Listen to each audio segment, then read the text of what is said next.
Yo. What's going on, guys? Man. Up. What's up? Yeah, man. All is well, man. Up. Shout out to my brothers. What up, Troy? How you doing, Mark? I'm good, man. I'm good. Jizzle, what up, bro? Hey, what's good? I like how Troy just sips out that Niner stuff. You know, you gotta be sipping something finer. You sip out that Niner. You see that, right? Yeah. Prez, what up, bro?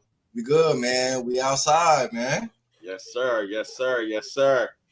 First and foremost, I want to say to our viewers, welcome to the Always Faithful 24/7 show.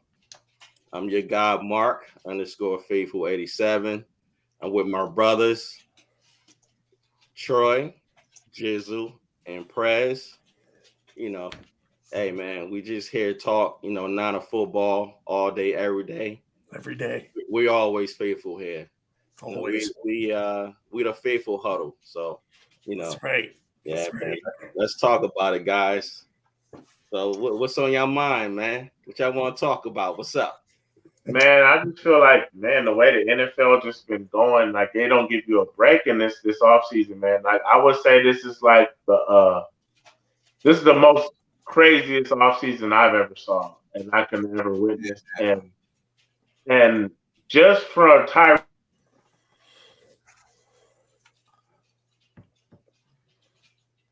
Jizzy, you froze out, bro. You also know that, hey, that team right there, that Miami team, is the fastest team probably since that Rams, the greatest show on turf. I mean, you got Mostert, you got Waddle, you got Tyreek Hill. I mean, like, they're not playing around. Yeah. I mean, I'm trying to look to see if they on our schedule. Miami? Yeah. They are on our schedule. Ooh, yeah. I was saying that earlier, before the show. Oh my bro. They on our schedule and Denver is on our schedule. Oh, bro, I'm trying to tell you. And the Dolphins, they come to Santa Clara. This season's going to be crazy. Our schedule is brutal, guys. Hey, I ain't gonna lie. When I saw they got Tyreek Hill, I wasn't even trying to pull up, bro. Like for real, like that's too much speed everywhere, bro. Like speed kills. Speed is one thing you cannot be taught, can't be bought. But if your quarterback can't get him the ball, then you know what I mean. How do you not get two guys that's always open with that kind of speed? Open. Tua is Tua. Yeah. Man, that Alabama though, like at Alabama, he was Tua though. Yeah. We'll see. I mean, honestly, I think Tua is kind of, with all due respect, he's probably like the least of my concerns. Yep. So who you just mentioned, of course, I got Mostert, and like you said, man, speed kills, man. So you know what that means.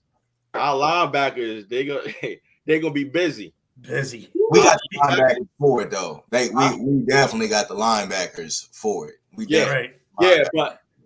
I agree, but they're gonna be rotating like a mother. And I'm telling you, man, I'm gonna be watching it with their tackling and rapping. Remember we were talking about that before about their tackling and rapping? Man, I'm telling you. So, but that. I don't know which one, in my opinion, which one is the biggest game between those two in regards to Denver and Miami. And I think with me being that Miami made that move with Tyreek and Mostert is there, I think to me that Miami game is the one that I'm really looking forward to seeing and hopefully going once we get the schedule. Because I'm telling you guys. If y'all come out, it's gonna go crazy though. Like, bro, I'm telling you, man. Once that schedule come out and it looks good in my favor, I'm flying out there. I'm letting you guys know.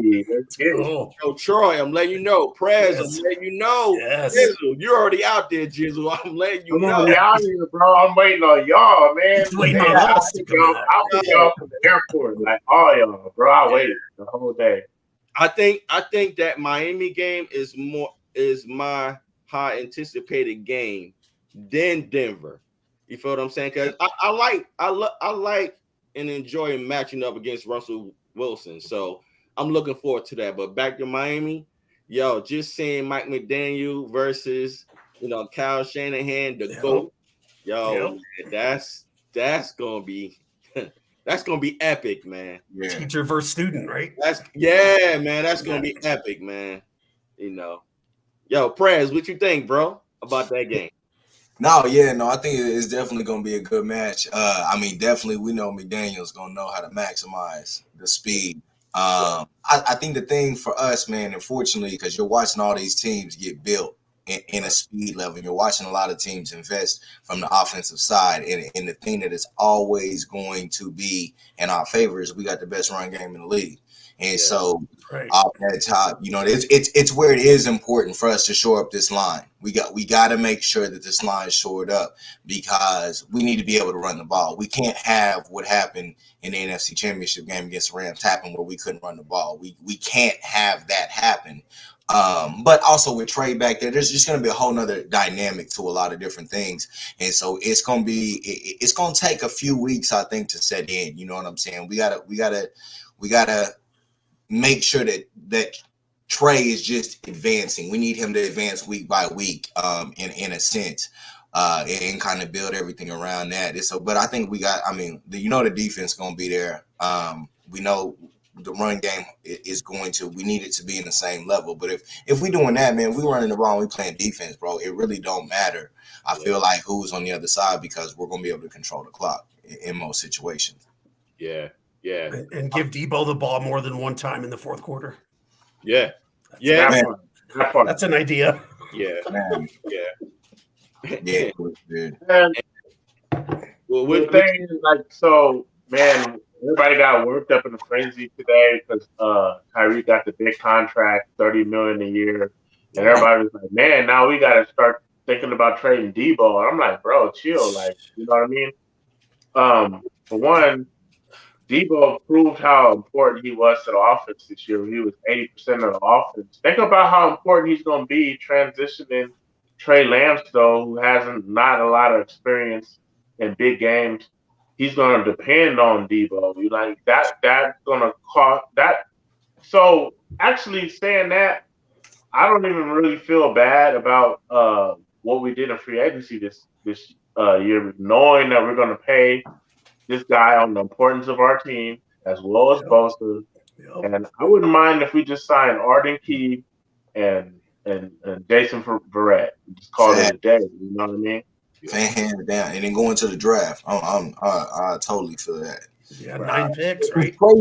It's crazy because you know what I'm saying. I think we were all, and probably the 49ers were probably hoping to get Debo in that 20 to 22 range, and now it's probably going to be 26.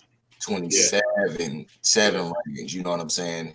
It's weird to see. It'll be weird to see where they stack it against because value-wise, let's put it out there. Now that we know Devontae's contract, now that we know Cheetah's contract, what do you feel is the level for Debo? Because to me, it's crazy that Cheetah's making more money than Devontae Adams. Personally, that's just my opinion. I agree.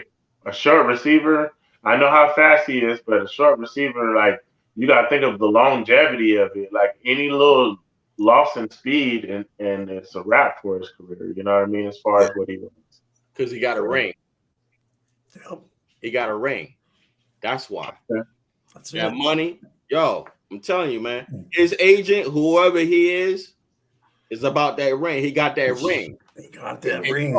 He got that ring, man. And he got that paper. In my opinion, that's what I think, Prez, because he got that ring. That's why he got that Louis Vuitton bag. But here's the thing about the NFL that just really baffles me, though. We give all these receivers credit, but a quarterback makes a receiver more than a receiver makes a quarterback. Like Mahomes, okay, well, let's see what Tyreek Hill does in Miami compared to how Mahomes had him looking. Mahomes had him looking like on some Madden type deal. You know, just think about that though. They paying for the worst of Tyreek Hill. They never gonna get the Tyreek Hill from the team. No. It's not possible. He's not. It's not going to be one, he's not on the other side of Travis Kelce. You know what I'm saying? And he doesn't have Patrick Mahomes. I mean, there is a huge drop off from going from Patrick Mahomes to Tua, back to what Troy was saying. It's like there are questions. It's like, because when you look at him throw, bro, his ball is very similar to Jimmy's. Like Tua's ball is very. I can't say the release. You know what I'm saying? Jimmy's got the fast release, but as far as ball speed and coming out, you know what I'm saying? A lot of Jimmy's balls are just not. They don't have that speed on it. You know what I'm saying? Very average. Exactly. Average and freaking short and over the head. And and that's we all know about that, man. I see that, but you know what? The reason I say Tua has a better temperament for the modern day quarterback is because he's a very good RPO quarterback. Jimmy doesn't. He can't run RPO.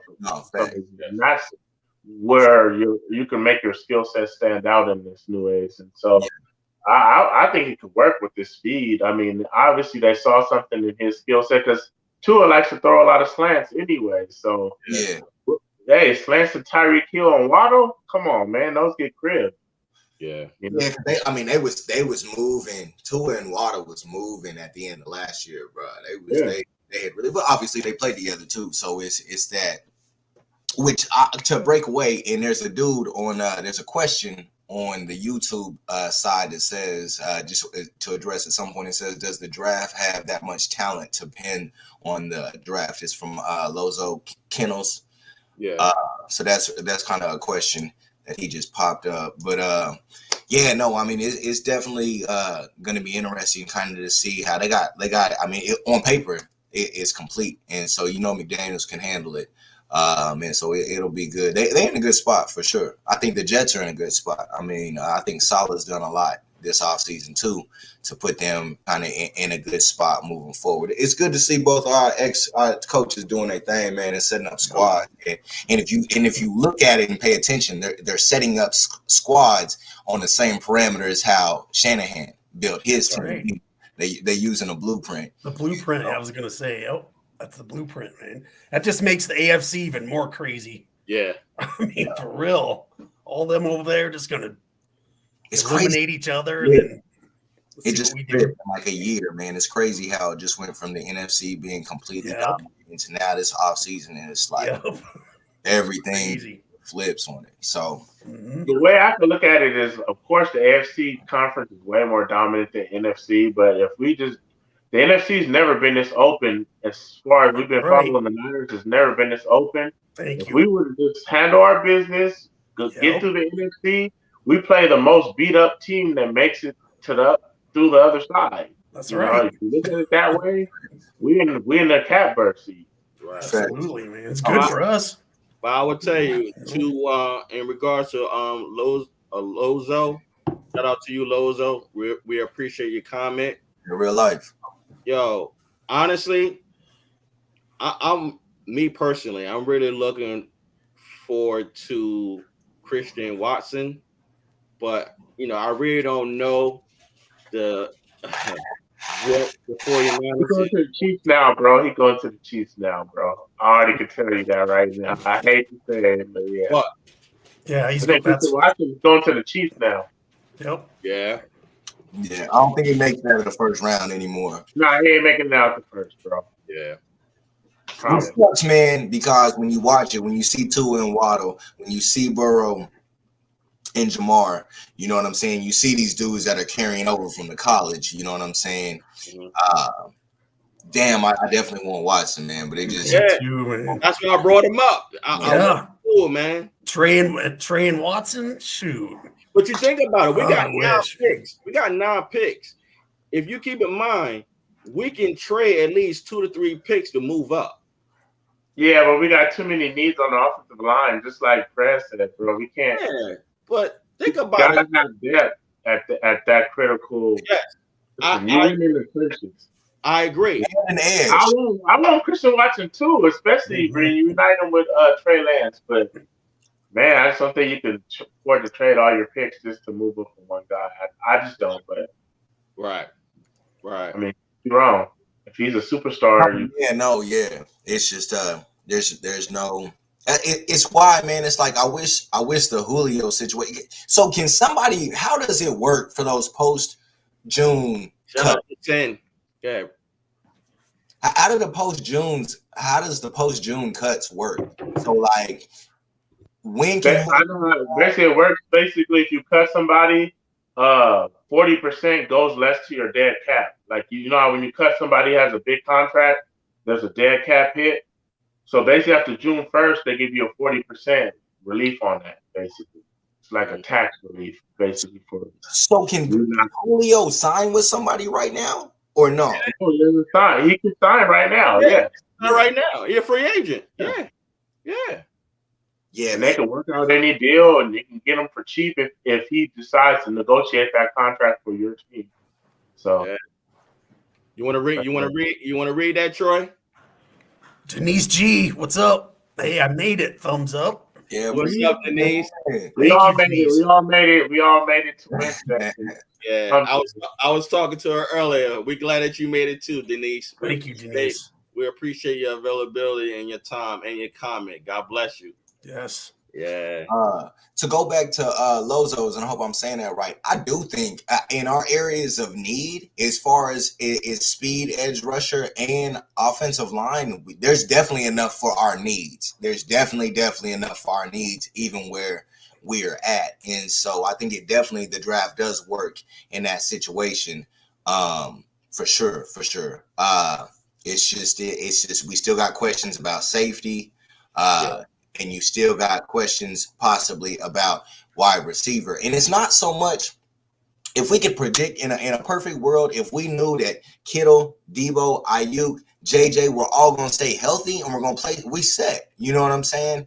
But if that's not the case, you know what I'm saying, and one does go down, especially from a wide receiver standpoint, that's where it's like, okay, do we have somebody else that can come in? So it's hard to I feel like with what we need and the strengths of the draft, it's hard right now if we don't shore up this line and do something with edge rusher. I would like what Jizzle said. I think it's hard for us to draft a wide receiver early, man, because it's just like, what's going to be used more?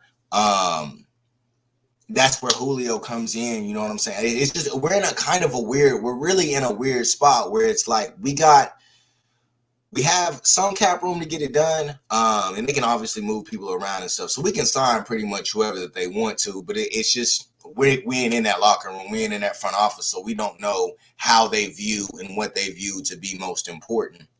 Yeah. According to David Lombardi, I was listening to him earlier today after the breaking news with Jordan Willis, being that we're going to talk about that in a few. He was saying we have approximately 3 million right now. Yeah. So with that said, I remember him mentioning maybe a couple of days ago that to get more room, we can extend Jimmy Ward's contract and also Ibukum, contract. Yeah. So if Paraj can extend that, they give us more wiggle room to do some more surprising signings and re-signings that we're not aware of. Because I'm telling you, just like we was talking last night, and we was mentioning Arden Key, and we was also mentioning Jordan Willis. And when I seen that re-signing by Jordan Willis, I said, yes, that's what we needed. Because in my mind, I remember we were talking last night, but in my mind today, I was like, yo, if Samson starts, who's going to back him up? Because, of course, we the faithful, we want Arden Key. That's all in our mind, Arden Key. Yes. And Jordan Willis was in the back of my mind, too. And I was just like, yo, who's going to back up Samson? So I was like, yo, and I think I seen today that, correct me if I'm wrong, I think Arden Key went to go see today. Y'all remember? When the Lions? I didn't hear about him physically. The Lions was yesterday. Okay. Oh, it was Ravens, right? Wasn't it the Ravens? Was it the Ravens? I think you're right, big bro. I think Yeah. it was the Ravens because I know the Lions was yesterday. Yeah. I know that. But anyway, but when Jordan Willis had resigned, I said yes. Now we have a backup for Ibokam. You Yeah, it understand? was the Ravens. Yeah, he's right. It was the Ravens. Yeah, but I'm gonna be disappointed if Arden Key leaves. That's gonna be Yeah, the most Yeah, disappointed guy yeah, that we Oh, lose. man. I've yeah. been the yeah, most disappointed. It's like he's a young guy with still a lot of untapped upside that we developed, and we about to just let walk away for nothing. Like it's, man, those are the ones you want to keep in the house. yeah, Man, exactly. I just, yeah, no, I'm with you. But it kind of like what we're talking about. I think that what they're letting them do is letting him go find his value, find His his, market. and Exactly. then we come up at him last because Arden had it rough in Oakland, bro. And because I wanted him out the draft, you know what I'm saying? And so I feel like it's in Arden's best interest to stay here as well. Because if you go to the Lions or you go to the Ravens, you're not playing with the same D line. You're not playing with the same coaches. It's not Right. going to be the actual same. You know what I'm saying? And it's like he's very intricate. And it's like, yes, I really feel like there's no reason for us to let him walk in any way, shape, or form. But it ain't, man. We just got to kind of see what the front office does. But it's like anything under 6-7 million, bro. It's just like Yeah, pay up, like for real. yeah. Bring him back. And I just think if Arden Key does sign with another team, we all know is because of the bag. Yeah, And yeah, if he's offered something, I just hope he comes back to the 49ers and be like, listen, this is what such and such team has offered me. What can y'all match it? Match You know it. what I'm Yep. saying? Like, Yep. I mean, my thing is, how will we know? But you know, you never know. He'll come back and say, "I'm that ninja with the bag." Exactly. uh, Exactly, man. So, but I agree with you guys, man. I like his swag, man. You Yeah. know, I would like for him to come back. I really do, man. And he's very important. It's important for us to sign him, man. yeah, and you know what? I think he wants to come back. Yeah, You never know. He probably, just like what you saying, Press, he's probably going out there also to see what he value, also to either convince the 49ers, like, listen, this is what this team is offering me. yeah, You feel what I'm saying? He's shopping around for sure. Right. He's out shopping, Or the 49ers told him, like, yo, this is what you're worth based on your performance. If you can get something that's close to it, come back to us and we'll talk. yeah, If not, if they're going to give you more, we understand. You know. Well, the thing that I think works in our favor, no one that's left here has had any negative remarks besides Buckner. Buckner's the only one that's came out and it was just like, hey man, they didn't even really offer me this type of thing. So it's like you ain't heard anybody else in the Shannon and Jarrah that's left say that. So I would definitely think that hands down. He was hurt. Yeah, he was hurt. He was. Yeah. He wanted a lot though. We got to keep it real. He wanted a lot. He was hurt, and he was hurt because he knew what he was worth. I believe the 49ers knew what he was worth. It's just that they was in a situation they couldn't give him what he wanted. Yeah. I wanted him back. I believe the whole faithful wanted him back. Oh yeah. And we felt his leadership and his confidence at the podium. You understand? And we seen his leadership on the field. But when money talks, people walk. You feel what I'm saying? In retrospect now, who do y'all feel was the pickup out of him and Armstead? Because for me, I think at this point it's definitely Armstead because I think Armstead too, bro. I had this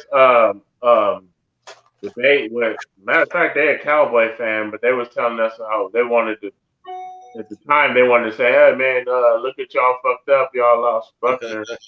And they want to rub it in, and I said at the time, I said, hey, they kept a guy that was, because at the time they didn't realize it would have cost us re-signing Jimmy Ward, Tart, and like 3 other people. I think Keywan Williams at the time. You lost your whole secondary, so it was a move they had to make. And then they recruit the first rounder to draft Kinlaw, in the same process. Still got Ayuk in that same draft. And so you have to look at it and say they did a good thing, even if they had higher hopes for Kinlaw than what's been, brought so far forward. But 1,000%. On that note, I'm kind of still high on Kinlaw because we just haven't seen it. Dog, straight dog. Yeah, but he's a dog. You could kind of see it, like you could see the dog in him. You know what I mean? And you know what? And just to piggyback on what you say, brothers, mentally he's there. It's just that physically, the physical part is trying to catch up.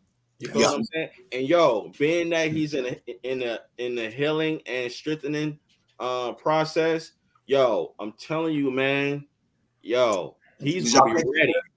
Did y'all catch his interview today on I seen a little bit. I had to take care of some errands for my grandmother, and I didn't get to watch the whole thing, but hopefully late tonight or probably tomorrow I'm gonna check it out. I know I posted on Twitter, but I didn't get a chance to listen to it. So I watched the whole thing, and one he says this is the healthiest his knees probably ever been. He feel like he got a new knee. That's all he's been doing is staying there. He said that he's there every day. He don't really move around. He's in the facilities, recouping, training, everything like that. You remember I said that, guys? Yeah, you did. I think I heard or read. Y'all can correct me if I'm wrong. I think I read that Kinlaw is working with the Bosa's trainer. I'm not. Did you hear anything? I remember you did say that. Yeah. Yeah. So man, that speaks a lot of volumes, man. And I'm telling you, once Javon Kinlaw trim down and muscle up, look out. Man, he's going to be dangerous on the inside, man. Yep. He said he's down to 300. He said he's down to 300. Oh man, see, more you say that, more I gotta watch that interview because I had to do it. It was great, bro, to get inside because, bro, there's not too many people on this team that's more criticized by this fan base than Javon Kinlaw. Yeah, fact. Absurd. It's just crazy. You know what I'm saying? But it stems back to the Buckner thing. It's just like it's a weird situation. I may cut you off, bro. I apologize. In respect to Denise, you want to tackle that, Troy? Thank you, Denise. Again, D Ford got to go. And need to draft an edge. What you guys think? I mean, D Ford he's been a good soldier though, like by taking all these restructurings and everything, and and what he's trying to do is also just be able to just get back and give us some games. So, and if he can, man, we know what he can do. So. I'm gonna say no. He doesn't have to go necessarily. It is frustrating though, like it is, because you wanted to have that, and like the Chiefs got over on us in that trade. You know what I mean? And we lost in the Super Bowl to them, so it's frustrating. But man, wouldn't it be so great if like he could come back and help us on the Super Bowl run? Yes. And also from the other side, man, what D Ford can provide if he is healthy, man, is once we get that rookie edge speed rusher in, training him specifically, man. Yes. Getting that underneath there. And so, and just all of the outside pass rushers. But I think so it's like I think D Ford, I think we've both made out amicably in a really bad situation, like you know what I'm saying. And so he has taken less money at this point. He's hardly any money on the books. I think it's less than $5 million. You know what I'm saying? And so if he can play, we already know what we're gonna get. But if we can get that tutelage and what he can do from that standpoint, and so, but hands down, we definitely got to draft an edge, man. Absolutely. But you know what? Oh yeah, I agree. I would say this to Denise again. We appreciate your availability and your time and your comments, Denise. I understand. I just want to piggyback based on what Jizzle was saying. He's done a lot as far as the business side, as far as restructuring his contract. I think he did it either twice or 3 times. It's his second time back Second here. time, right? I thought it was 3 times, but being that you said it, I take your word, bro. So with that said, we know what he's capable of, just like my brother Prez was saying. We know what he's capable of performing when he's healthy on the field. I just think and also hope that he stays healthy. And I'm sure, because the 49ers, they smart with this. I'm sure they're going to manage his rotation. Absolutely. So that's all you want, because in a forum, all you want, especially the offensive line and the defensive line, you want depth. And that's all we should be concerned about D Ford for, is that that depth that we're gonna need. So with that said, I mean, I'm all for the 49ers keeping them and believing in them. Because I remember, y'all, and I remember me and Jizzle, we was going at it peacefully. And I think I was saying to you, Jizzle, out last year, I was saying, like, yo, he gives me that vibe that he's not going anywhere. And he said it. Because I remember there was talks, not saying you said this, I know there was talks that people were saying that he should retire. And I think they asked D Ford about that. You feel what I'm saying? And he would. He shut down immediately. I don't know if you remember, but yeah, he did. Yo, I'm not retiring. What did he say? I think he said I still got a lot left. And when a guy talks like that and he knows what he's capable of, you feel what I'm saying? Like, behind the scenes, we don't know what these athletes do in the gym. You feel what I'm saying? Yeah. And you're mentally tough, and I think he is mentally tough. Yo, I had that feeling last year. Was it last year? I think it was the year before. He wasn't going anywhere. It was either 2019, 2020. I think he had said something like that. But it's been a while. But I remember him saying that he wasn't going anywhere. But moving right along, Denise, and also to the faithful that are watching, we do understand some or many position regarding D Ford that he didn't do enough. This is just my humble opinion. Your performance on the field is important, yes. It just don't start and stop there. You can also teach behind the scenes. You feel what I'm saying? So I think the piggyback on what Prez was saying, and I'm going to use my words, he's another veteran that can, spread that knowledge and wisdom to another defensive end that we draft. You feel that is going to also have speed. That's huge. Yes. Right. You understand? What I'm saying? So, hey, listen, man. Hey, I'm all for it. Yeah. Let me. Hey, I want to add one more little tidbit on it. It's totally like his usage. He should only, at this point, even fully healthy, there's no reason for him to be on the field first and second down. It's simply third down. Thank you. Thank you.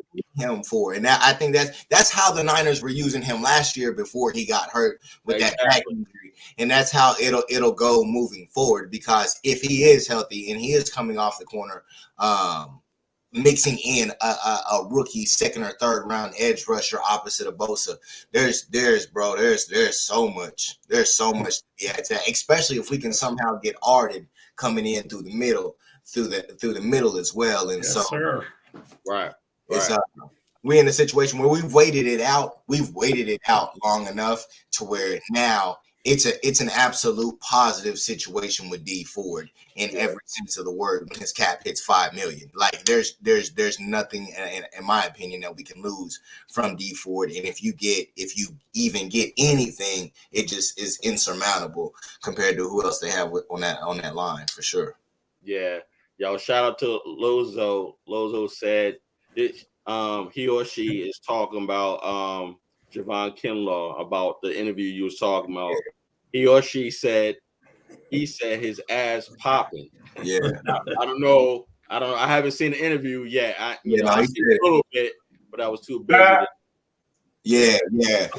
Mans was talking. He hungry. That interview. He's hungry. He done heard everything everybody got to say. He marking it down. He ready like 100%, like dog mentality. Brother, I love that, man. Yo, to my brothers on the panel, this is what I caught when I heard him talking to Brad. He was because Brad was asking him about Chris Kasarik, right? Thanks. And pretty much, what does Chris Kasarik means to the defensive line? And I remember hearing Javon Kinlaw was saying, I'm paraphrasing, that Chris means a lot. He was and Javon was saying he was saying he wants to do so much for him because Chris motivate him to the point. Javon was saying, I'm using my words again. He wants to make Chris proud. Exactly. You know what I'm saying? And I wanted to pull over because I was driving while I was listening to it. I was like, damn, I want to listen to it, but I had things to do. But anyway, but yeah, man, I'm gonna check it out later. But yeah. Yeah, good vibes, man. We in a good space with Javon, man, especially if he can get out here and that knee is right and he get it running. Oh, okay. That's big right now. It's good for him, man, because like when you listen to him, what he talks about, because Brad was asking about questions about training camp and all this, and he was just like, yo, man, he was like, honestly, for me, it's day by day. All I do is concentrate on what I can do today to get better. We gonna meet tomorrow when we meet tomorrow. I mean, it was just the best answers, like, you know what I'm saying, that you could hope for somebody, for really who's, you know what I'm saying, the first 2 years have been cut off because of injuries, because when he's on the field in those first 2 years, he was an impact player, hands down. And so it's I don't even think we have any idea what he really could be. We just gotta hope that he can stay healthy. I'll tell you one thing we're gonna see though. That's right. We're gonna see, because like I said before, he's already mentally there. He is. And his body got to catch up. And you know what? It probably already caught up already. We just don't know. Yeah. See, in our minds, we so used to what we've seen from him. We haven't seen his progression. Yeah. You know what I'm saying? So that's why, like when a person is already mentally there, he's evolving. Like once you lose this, it's over. I was going to say you're gone, but I won't say that there's no hope. But right, you got to get this right before you get your body right. Yes, you feel what I'm saying. So when I see this comment from Lozo, laughing out loud, it was motivation for me, Justin. You feel what I'm saying? So I'm like, yo, he must have been saying some deep stuff. Some positive. Right. Yeah. Right. Well, he was a high school dropout, found that out. He went to community college. Yeah. So man went community college and then went to South Carolina and then became a first round draft pick. So it's like you already know that it's there. He was homeless for a while with some of the stuff. Yeah. Lozo, that was hilarious when he said that. Wait, you talking about his abs? I guess. Yeah. Oh, okay. Yeah. Okay. Again, I didn't see the whole interview, man, but once I see it, I try to remember these comments so I can understand what you're talking about. Okay. Yeah. All right. You know what's crazy is that what's up, Troy? A lot of these players, they hear the negativity, from social media or whoever, you know what I mean? And it either pisses them off or motivates them. But that's good to know that, man, they hear things, man. You know what I mean? They read as much as we do. Like, you get on there, like, you trash, you're this, you're that, let's trade you. Yeah. That can get someone like, all right, I'm going to show everybody. Yeah. Watch out now, Yo, so, and you know what? Some players, not all, some players use that just to get them going, yo. Yep. Some people enjoy that negativity. Like, oh, for real? Yeah. You feel what I'm saying? Especially when you especially like if you come from that environment of negative people, well, whether there's a family member or family members or friends or associates or your neighborhood. Like, yo, I mean, listen, man. Sometimes it's ammunition to an athlete. You feel what I'm saying? So I mean, I understand, but some people avoid it. Some people it brings them down and then they can't get out of it, Right. And also those that avoid it, sometimes a family member will bring that negativity. Yes.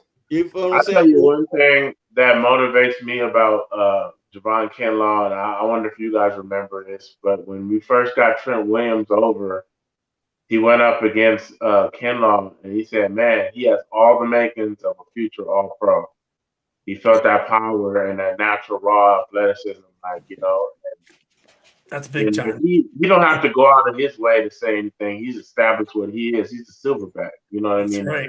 Yeah. You know what I mean? So for him to say that, it speaks volumes on his potential and his upside. Yeah, that's huge. That's positive too. And you know what? Honestly, that defensive line are in great hands mentally because of Eric Armstead. I don't think people understand the value of Eric Armstead beside his performance. Verbally, the way he talk and the way and the things that he does for his community, like, he's a very inspiring brother. You feel what I'm saying? Yeah. And I don't know if it's Arden Key or Charles Aminu.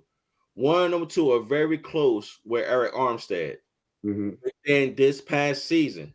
So in regards to Javon Kinlaw, mental state, based on what I heard earlier today, I was very impressed that he's there.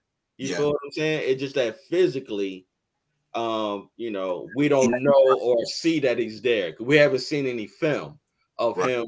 Well, I haven't. I can't say y'all haven't seen any film, but I haven't seen any film. I seen one snippet with him in the gym, but he was pretty much like sitting down. I ain't seen him like do anything. But anyway, let me hit on what you were saying, because in your watching, when you see that interview, that's exactly what Kinlaw said. He said what people don't understand is that Arik is the smartest player on the field most situations. Who is this? That's what he said. Kinlaw said that about Armstead. Eric Armstead, Eric Armstead. Yeah, he said it like that. He said that he is literally the smartest player on the field in most situations. Yeah. So that's right in line with what you're saying about him. So man. Eric Armstead, his knowledge and his versatility is superb, and we don't understand it. Some of us may not understand it, and some of us may that pay attention to football, and those that understand that he's better on the inside, but he's also not bad on the outside. You feel what I'm saying? That's why he clears Buckner for me right now. I feel like there was a time when Buckner was better than him, but now he clears Buckner. You know what I mean? Right, real life. Yeah, man. Plus, he's a great person too. Like in the community, he's always out there doing things, and I know that. Yeah, just throwing that out for you, a little positivity. Yeah, man. Yeah, no. So listen, let me share something with y'all in regards to earlier today. Let's see. Pardon me, fellas.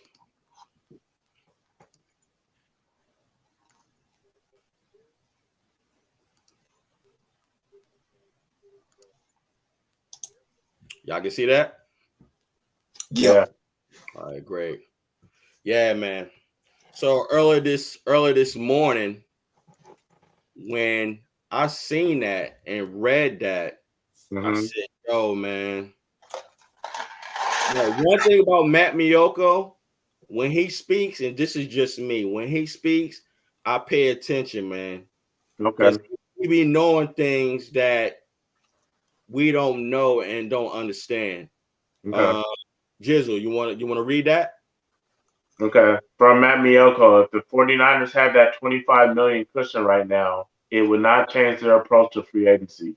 They spent for cornerback Travarius Ward. he was their big ticket item. The remaining spots on the roster will be filled by lower price free agents. Appreciate you, bro. Now that last statement, which is that last sentence, the remaining spots on the roster will be filled by lower price free agents. Mm-hmm. That line right there.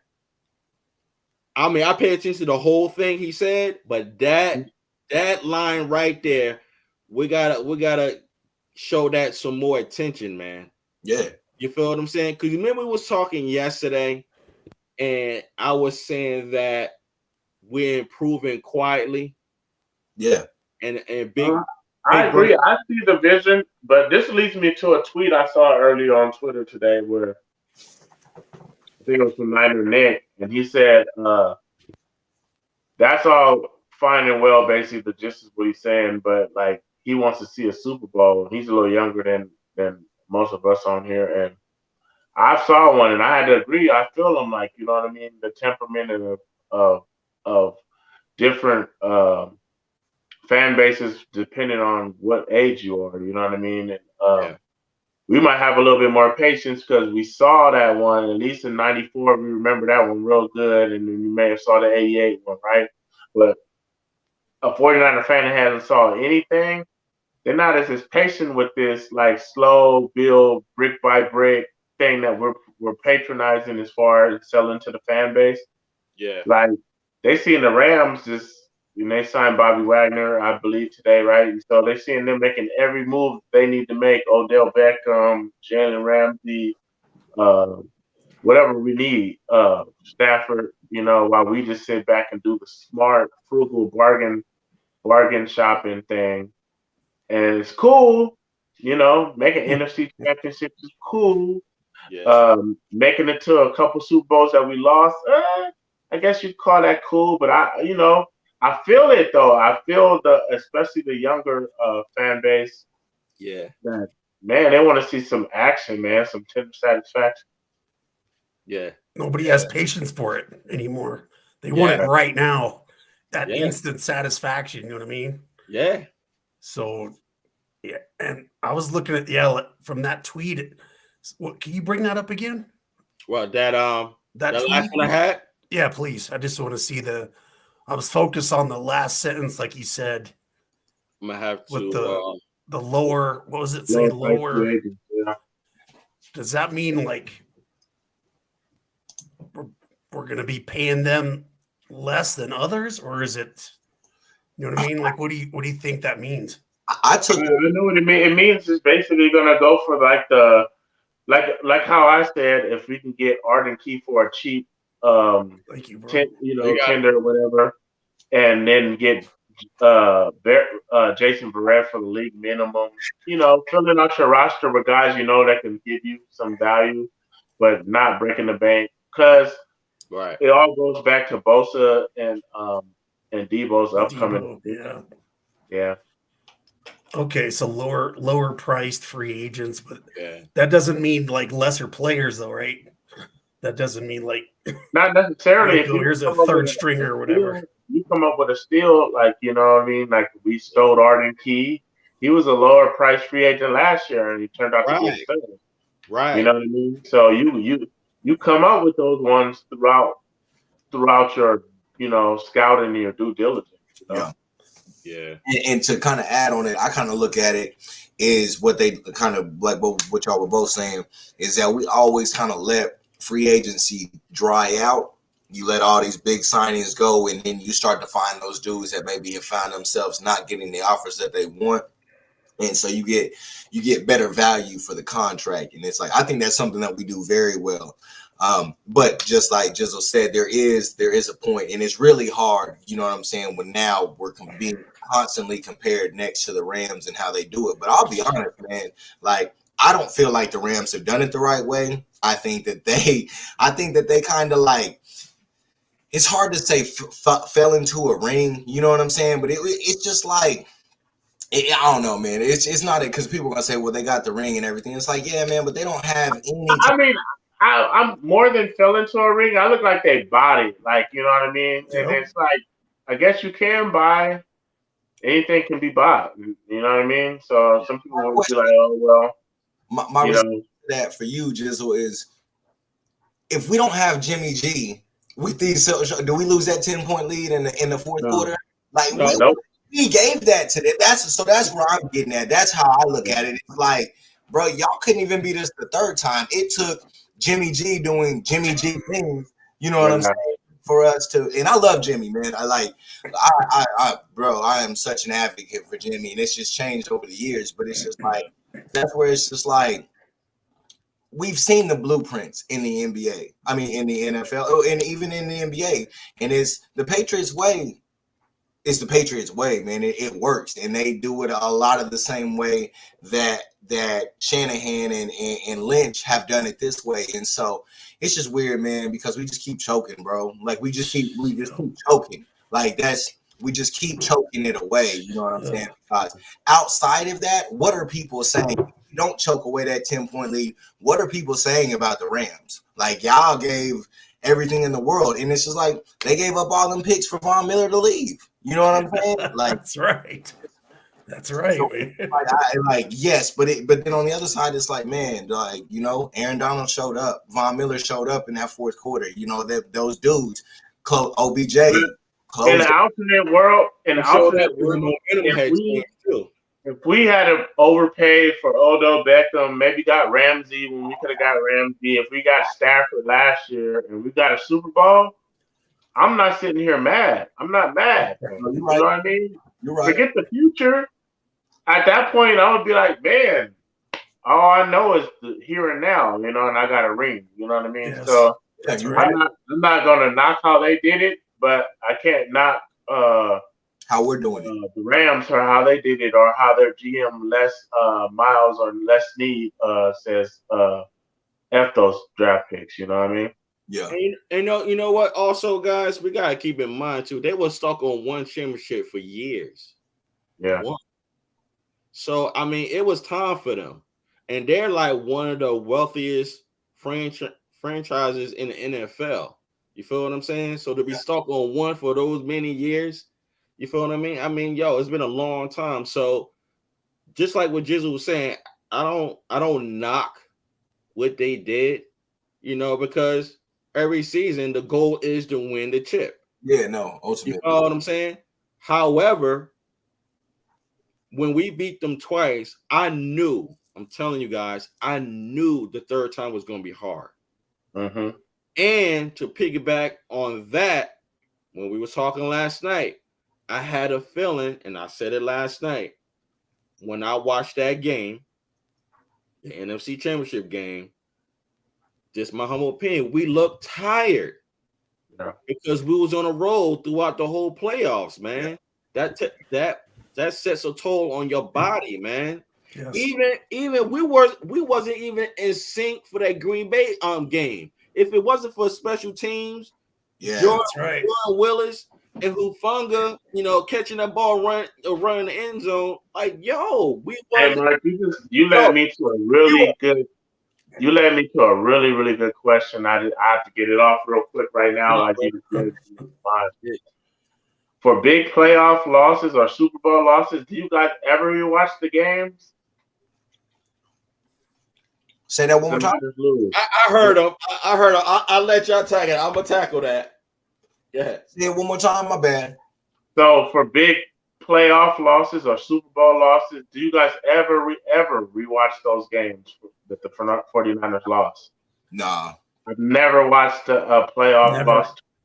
I've never like the NFC Championship. I would like to know and rewatch it again under a different kind of mindset to kind of gain more. But I can never do it. I can never ever. It's always there, and I'd be like, man, I should just click on that. That's my team. But it hurts too much. It hurts. Yeah, no. Troy, go ahead, say something, Troy. I gotta say something, but I ain't gonna forget it. Go ahead, Troy. Like I'll watch like the like the ESPN or that. If I'll rewatch like the highlights, whatever. Just because I'm weird like that. I guess I like self-punishment, but I won't rewatch the whole thing. It'll drive me mad. Even if it's replayed. I mean, you know, the one against the Ravens, however many years ago that's been now. You never watched that one again either? No, man. If it's on NFL, whatever, on replay and not next, change the channel. Oh, yo, yeah. I can't, man. Let me say this, yo. Between the 2012 and the 2019, the 2019 hurt me more because, like I always tell y'all, and I know, Prez, you new to the family. God bless you. We welcome you to the family. I gotta share this with you too. Like, yo, that Super Bowl in 2019, that one hurt me the most. And I'm gonna tell you my reasons why, and y'all may agree, and also the faithful that are watching may agree.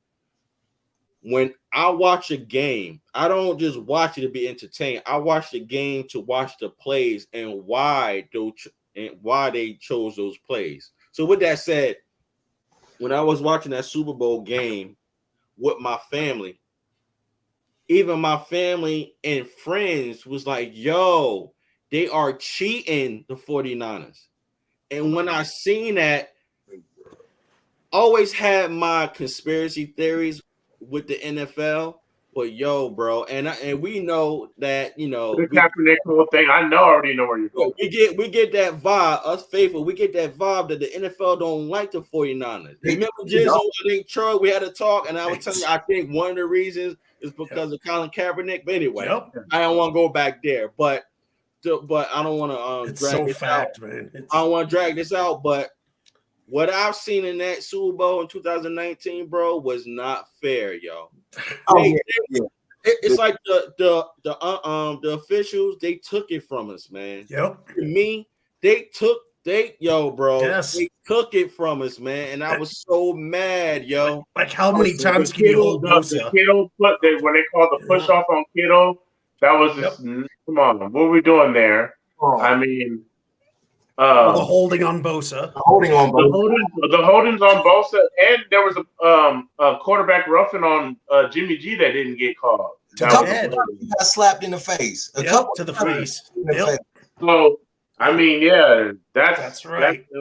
Get strangled. Thank you, Denise. Yo, I got this one. I got this one picture on my phone back from that Super Bowl, and it's got that Hill guy, both feet are out of bounds.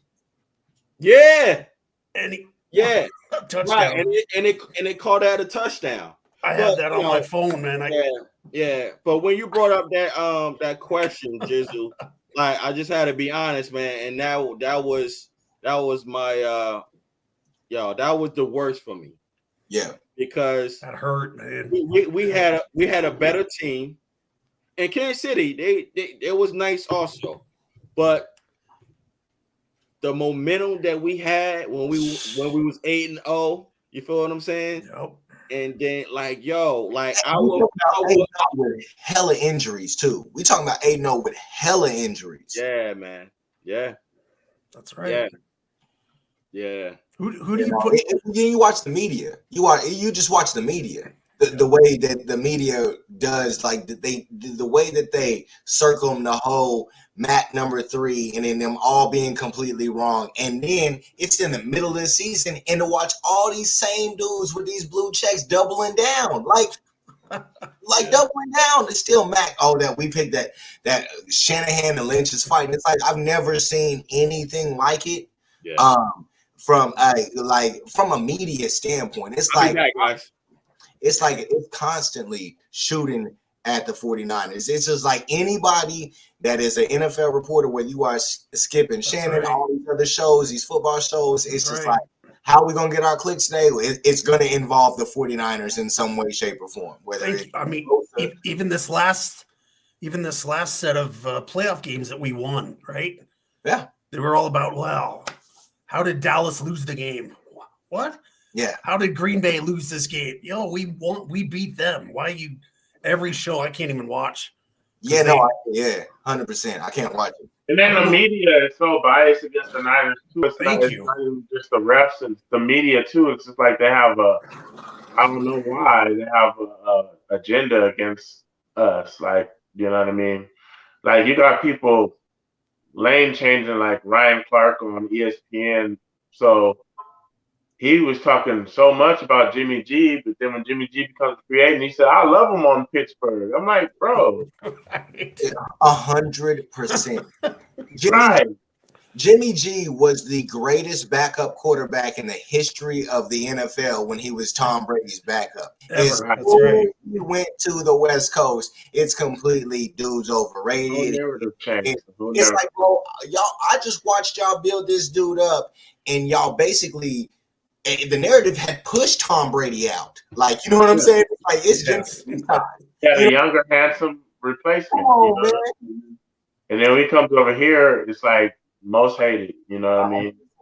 So let me ask you this in comparison, at being a Warriors fan, because have we not seen them do the same thing to the Warriors dynasty? Oh, for sure. They found every reason to nitpick Steph Curry and not give him the accolades that he's already earned. The 2-time MVP, but he's not a Finals MVP. Oh, he needed Durant. But wait. Before Durant, did he already have a ring? Come on, Durant needed him to get them rings. Come on, They talk down on Draymond. Like Clay never gets put where he actually is pre. Oh, yeah, Mark's back. Hey, update on that game, bro. Oh, okay. Hold on. Update on the Wings game. No, it must be in your favor because you're already showing off, man. What happened? Is it over? Oh yeah, we won by 18, bro. Y'all won by 18? Yeah, bro. All right, bro. GG next time. Good luck next time. We didn't have Kaminga gave him the business, bro. I see. I hear. Wow. Yo, I'll blame that on the flight because when you take a flight, you get. Y'all was in Miami. Y'all was at home. We were? Yeah. We were? Yeah. I don't. We ran that to y'all crib. We blame it on the flight too. Y'all made us wait too long having to fly out there, bro. No, you ain't right. I done messed up and barked up the wrong tree, man. Damn, yo. Hey, y'all won by 18 without Curry. And Draymond. And Clay. Yeah. Oh, that's crazy. See, now that's 2 losses in a row because we had lost 2 days ago to Philly. And Philly was without Harden. Didn't Embiid sit in that game? Yep. Yeah, man. That's right. Yep. I don't know so I know. But I took a bet on Kaminga to have over 25 points, rebounds, and assists, and he hit that. So yeah, he's gonna be a stud. Yeah. They've done well. That boy Weissman got to get on this court though, dog. Yeah. I gotta shout out Denise. She a Phoenix Suns fan. Okay. Yeah, me and her, we be peacefully going at it. And Phoenix Suns we had played them, I think, a couple of weeks ago. And she was worried about Miami Heat playing them because we had blown them out. But when Phoenix had came to Miami, just like how y'all blew us out by 18 points, Phoenix had blew us out as well. And I'm like, yo, man, Miami got to step up. It's probably like, what, 9 games left until like the playoffs? At the end of the day, though, when the playoffs start, the best teams, those are 3 of the best teams, the Warriors, Miami, Phoenix, and Milwaukee. You know what I mean? Those are the top dogs. Shout out to Lozo. He said the Pistons won too. Okay. Well, he a Piston. You're a Pistons fan? Okay. Wow. They're about 2 years away from being 2 years away. Yeah.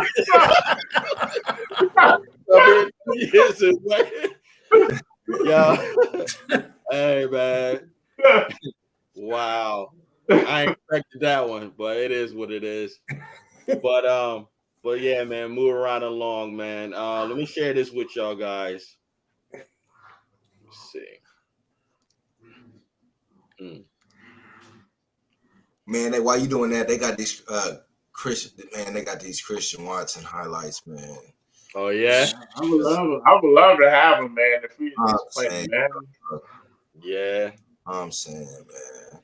So check this out. So being that we was mentioning earlier about Jordan Willis, the importance of him being resigned, and I think he's gonna be Samson's backup as a rotator. That re-signing was huge. That's a damn good group, man. Yeah, man. And honestly, I don't know if y'all like listen to Jordan Willis talk. Yo, he's a team first guy. Yeah, he didn't want even no credit when he blocked the kick. He wanted to. He Yeah, had denied man. the interview because he didn't want it to be about him. Yeah, man. He's a team first guy. He's very humble, man. I think I forgot who it was, and y'all can fact check me if y'all want. I think one of the players, I think Keanu Martin had asked one of our defensive players who was the quietest, and I think that person said Jordan Willis. They were right. Okay, so there was like, yeah, he's the quietest and he's like the nicest, like very nice guy. You follow what I'm saying? But yeah, with that re-signing, this brother right here, Rohan, I don't want to mess up his last name. He's a reporter for the 49ers. He has his own podcast as well. And when he put this list up, just looking at this list is very impressive also, guys. Which I think. Yeah, that's powerful there. I love that. Man. And then you got the best D-line coach in the league. Yeah. Yeah, man. I think putting, man, I think, you know, with Ward out there, man, I think these dudes, man, I think we finally, I think there's, we talked yesterday, there's questions at that free safety position and how they're going to go about it. But man, bro, getting C Ward, figuring out it and letting, because this is year 2 for Hambry. I'm telling you, man, another year in this system, another year in the weight room for Hambry, gonna do a lot, bro. It's gonna do a lot. And so we just gotta get that. Like they said, there's 11 spots. There's one missing, man, and we got to bring in that pressure on that. That's priority, man. Got to. That's even if it gets to the point where they gotta lock in some of these free agent Will Hernandez. There's a couple of linemen out here, man. You know what I'm saying? It's just like the closer it gets and we watch it, you know what I'm saying? Like, let me ask you this. Let's put it like this. Yeah. At 61, what's most important? Edge rusher, lineman, and wide receiver. Now, we've talked about edge rushers and we've talked about wide receivers. So let's put into perspective where our line is at, the offensive line, because you got McGlinchey on his last year coming back from that injury. You know what I'm saying? We know, Matt, we might get one more year out of him. Lineman for sure for me. Lineman all the way. Like, I feel like if we drafted 3 linemen in this draft, it wouldn't be enough. You know what I mean? Almost. Like, I feel like they need to make sure those trenches are tough because we're transitioning into Trey area. You know what I mean? The Bay Area is transitioning into the Trey area, and we want to protect him. The best way to get your quarterback confidence is to let him build a clock, being able to sit in the pocket for an amount of time, knowing, hey, the clock goes off, I got to hit the ball off. We saw how in the past, like, quarterbacks get shell shocked and start seeing ghosts because there's a pass rush right in their laps, right when they say hi. You know what I mean? And you don't want that for a young quarterback. Yeah. I agree 1,000%, man. Got to protect Trey. Yeah. Yeah. At all costs, you know. At all costs. Yeah. I'm with that. Most importantly, it's always going to be the offensive line. Being that we have a mobile quarterback, our offensive line, they were horrible. If you go back and watch the Cardinals game, Trey Lance's first start against the Cardinals, it was the offensive line. And I remember telling you guys before, it was the offensive line, especially on the right side, right guard and right tackle. They didn't do a good job. Brunskill was getting beat. McGlinchey was getting beat. And keep in mind, we ain't have Kittle for that first game for Trey Lance starting. Right. But back to the offensive line, Brunskill was getting beat real bad. McGlinchey was getting beat real bad on that right side. So with that said, being that they got to get acclimated with Trey Lance, athleticism in the backfield, whether he's under center or in shotgun, they're going to have to, and I'm talking about Brunskill and McGlinchey, if they, come back, they're going to have to work on their game as far as protecting a little bit longer. Facts. And also within the draft, they're going to have to also get some linemen that's going to maybe probably be a little bit more athletic. Yeah. You feel what I'm saying? And I think that's another reason why, and this is my humble opinion, I think that's another reason why we didn't see Aaron Banks that much. I think maybe he probably had to recondition his body. Yeah. You know what I'm saying? And if they line him up right next to Trent Williams, he's in good hands. We in good hands. It's just that we got to grow with him. You feel what I'm saying? I think the thing is, he probably needed to condition his body for a zone blocking team. I do agree with that. But I think the biggest issue was we had Lincoln Thomason at the time, and in Notre Dame, Aaron Banks predominantly played the left guard. Exactly. And it's hard to switch to the opposite side. You have to do everything the opposite brain. You know what I mean? So I feel like they kind of did this preemptively, knowing that we probably lose Lincoln free agency the successing year. And so now he can move to his natural spot, the left guard. You don't have to think too much. He can just play and react. Yeah. What y'all think of McKivitz and Jalen Moore? I like Jalen Moore a lot. I like them both. Reason why? Just to go back to McKivitz, he's versatile. Yeah. So I like him. My bad. He stepped in week 17 versus the Rams, and that must-win game, bro. Right. You know what I'm saying? And handled up. Yo, my issue was Compton, really. And when Big Bro had told us that he got signed with Denver, I was like, okay. Yeah. And Brunskill, he have his moments. You feel what I'm saying? Yeah. But he really has his moments with Aaron Donald, though. That's what I enjoy. Why he has to stay on this team as long as he is the worst matchup in the entire league for Aaron Donald.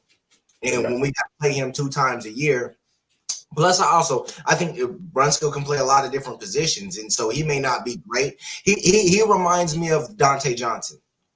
Yes. In that sense, he's very underrated from the outside looking in. But if you watch the team and you understand, it's like, nah, man can really come in and hold his own. And sometimes that's all we need. But also, we may be in a situation where Trey is just so. There's just so many other levels I can imagine to Trey's game that he will be able to mask some of the deficiencies that that we couldn't mask with Jimmy. There's and that's where she can get into that. And that's where I throw in Ray McLeod. And I think we'll start seeing a lot more passes behind the line of scrimmage, a lot of different things that I honestly think once it gets set and we got to shore up this line, we got to put, like we've been talking about, we got to put a little bit better pieces there, bro. But I think no one's ever seen the offense that Shanahan by week 8 or 9 is going to be able to unleash on this league. Yeah. Beautiful. Because of Trey. And because of Trey. Thank you. 100%. Yes. Open up that playbook, man. Yeah. And then it's gonna be because Ayuk is gonna soar. Thank you. He's gonna take this level to another Yes. offense. And it's just like because everybody's so focused on Debo. Just imagine, you know what I'm saying, if we can get Kittle in a position, you know what I'm saying, where he's receiving the ball 50% of the time, as opposed to blocking 60 to 70%. Because he had to for Jimmy. Kittle's got to block when Jimmy's in there. It just is what it is. That's not going to be the case. You know, it's like there's in no world should we be so dependent on Juice and Kittle blocking. Nope. Right. That can't be Shanahan's. That can't be Shanahan's idea. Now, Juice, he's going to continue blocking as he should, but I think we're going to be able to move away from Kittle having to be such an important factor in the blocking, and that's going to open it up. Once you throw in having Debo on the field, once you throw in Ayuk, once you throw in this Elijah with that 4.3 speed, and I'm telling you, man, I think Ray, if you put them all on the field at the same time, bro, there's going to be so many. I think Ray has a chance, kind of like we were talking about, to really fulfill that Taylor Gabriel role, because Gabriel was huge in that Shanahan offense when he was out there with Ryan and Julio back in those years. Yeah, I agree, man.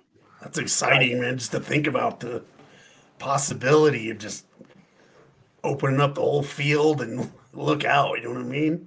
Yeah. Averaging 30, 35 a game, man. Nobody's going to have tape on this Shanahan offense, bro. No one's going to have on this Shanahan offense once it gets clicking now with Trey. No one's ever seen it. It's like, man did what he did with Jimmy Garoppolo. And like, you know what I'm saying, bro? It's like, bro, once you put Trey in there, dog, and you put all these other players, bro, it's just going to go. Because I'm so tired of that. Why? How many times, bro, have we watched Juice or Ayuk or somebody being wide open and get overthrown? Oh my gosh! Yeah, man. Yeah.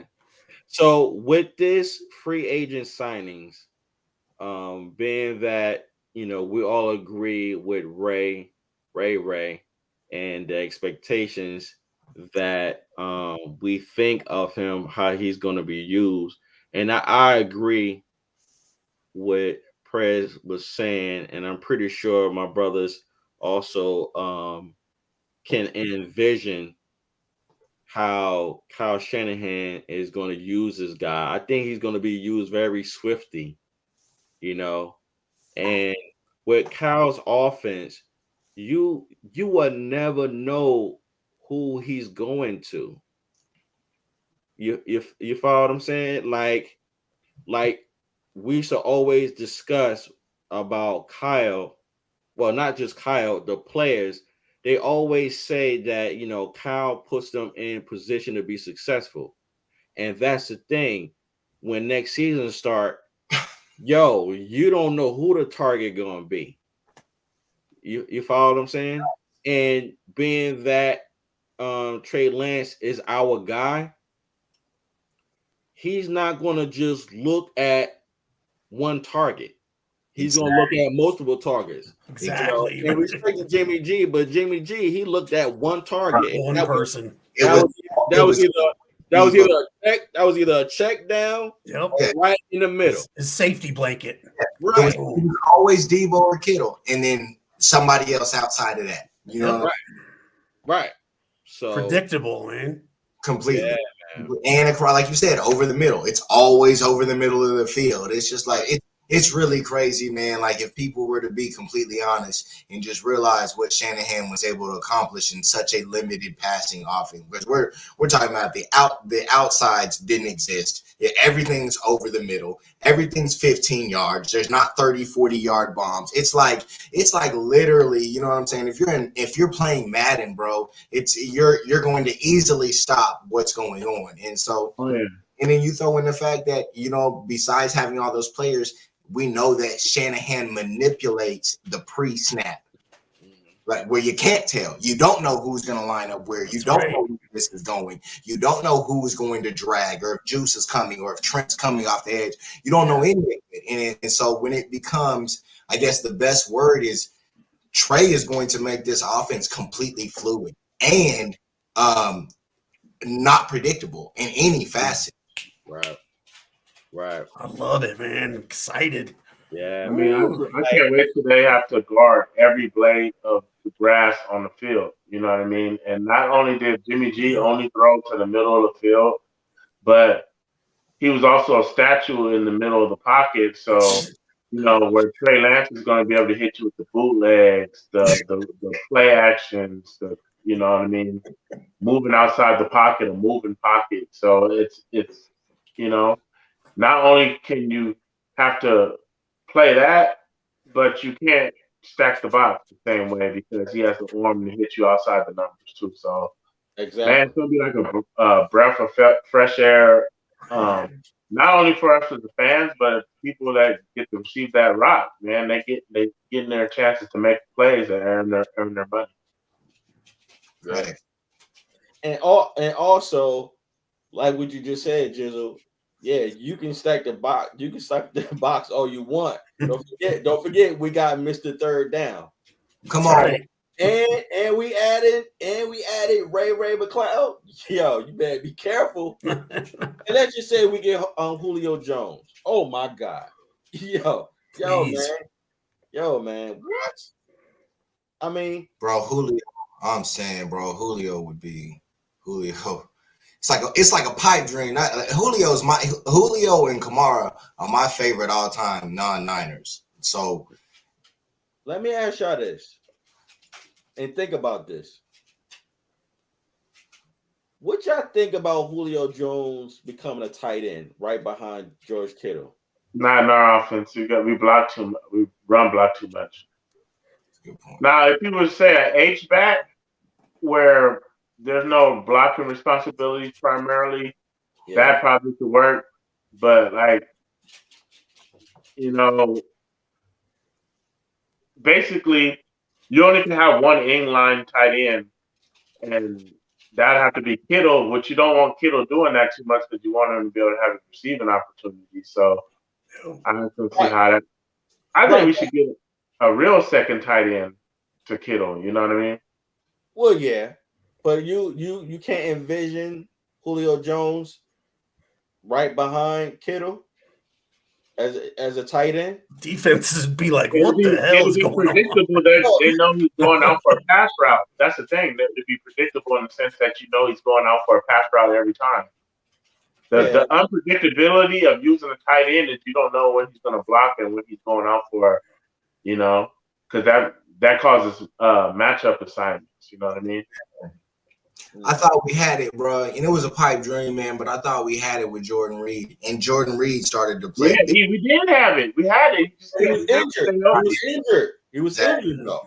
He never was meant to play. He shouldn't have been playing last year, even whatever. Yeah. Some injuries, man. He was the best tight end we had next to Kittle ever.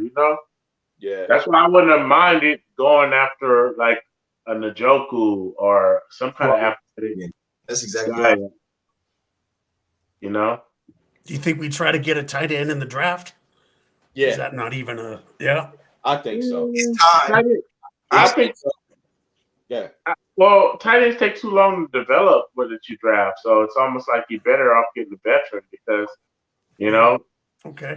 That's why I said Julio Jones because he's 33 years old, and I'm like, yo, not saying that they will, I'm just saying like, say if they wear and tear or they want to protect George Kittle, you put Julio Jones out there because Julio Jones, he has that height, he has that physique, he's physical, so that's why I was just envisioning. You understand? You know what I would do? So Shanahan's been, heavy on his 12 personnel with the fullback, 2 running backs deal, right? Yeah. And if I sign Julio, I would go to a lot more 11 personnel, 3 receivers, putting in Julio instead of the fullback, USEC in certain plays, and just causing a mismatch. There's going to be a mismatch. Somebody's going to get lined up with the safety. You know what I mean? So, keep people out of their base defenses. I would do that, and it's something different. and now Shanahan can start opening it up and going back to what we were saying. Now that you have a quarterback that can make all the throws, you might as well start attacking the defense in different kind of ways. And that's when I would like Julio, where we just start going, spread them out, man. Like, you know, you don't have to do it all the time, but let's spread them out like other teams spread us out. You know what I mean? Right. Yeah. Right. And you know, and like we talked about, man, JJ's a dog, bro. JJ got to get the ball. He proved that, bro. It's like that's right. Because I mean, week after week down the stretch, we talking about big play, third plays, touchdown every time we needed it, bro. Yeah, he was dependable, man. Juwan was the one that got it. That play where he carried them Rams players for that first down, bro. Yep. All heart. That's what kind of we were talking a couple of days ago. It's like we got to keep that in mind, man, because we got something in JJ, and we got to give him his targets, and it's in his best. It's in Trey's best benefit. It's in everybody's best benefit for him to continue being that third down, that touchdown dude. Because I don't even think we've tapped with him yet. Being that before we read this comment from Denise, I know there was word of that tight end that play for the Giants. What is it, Ross? No, you talking about Evan Ingram. Ingram. I'm sorry. Thank you, bro. Thank you for the correction. Ingram. What y'all think about him? He already got signed. We missed out. We definitely should have came away with Evan Ingram, Njoku, or OJ Howard. I was big on OJ Howard. We definitely that's one thing that's frustrating because I felt like when you looked at their contracts, bro, we should have been able to get OJ Howard or Evan Ingram. That would have been that two tight end set that we were talking about. But Njoku's still out there, right? Who? No. I think he went back with the Browns. Okay, so then yeah, that's bad. Yeah, we kind of dropped there. I feel like our front office dropped the ball there. I don't feel like we've dropped the ball too many places, but Austin Hooper is still out there, and I remember Shanahan went after him before he went to the Browns. No, that's right. Because he's that post June 1st cut too, right? Yeah. Mm-hmm. Yeah, that's right. So what's he waiting on then? So being that we got maybe the market to settle, like I don't know, and maybe we are waiting too. Maybe we will pick up Julio or Austin Hooper and surprise all of us, as the market settles. Yeah, we usually get guys for a discount. Yeah. So cool with that. Before we get to this comment, real quick, just a thought in my mind, because I was thinking about what Troy was saying. Should we or will we draft a tight end? It's a possibility, guys. It really is, because we got Warner and Kittle. And Kittle is injury prone. Hey, well, you got Ross Dwelly too. No, he's free agent. No, we don't. Okay, my bad. No, he's a free agent, bro. We ain't signed him. We ain't re-signed him yet, but he's a free agent. Yeah, man. I'm pulling up our picks. Yeah, man. Ross Dwelly, he's a free agent. I still think get Austin Hooper for cheap and just hands down get Austin Hooper. Hands down. Yeah.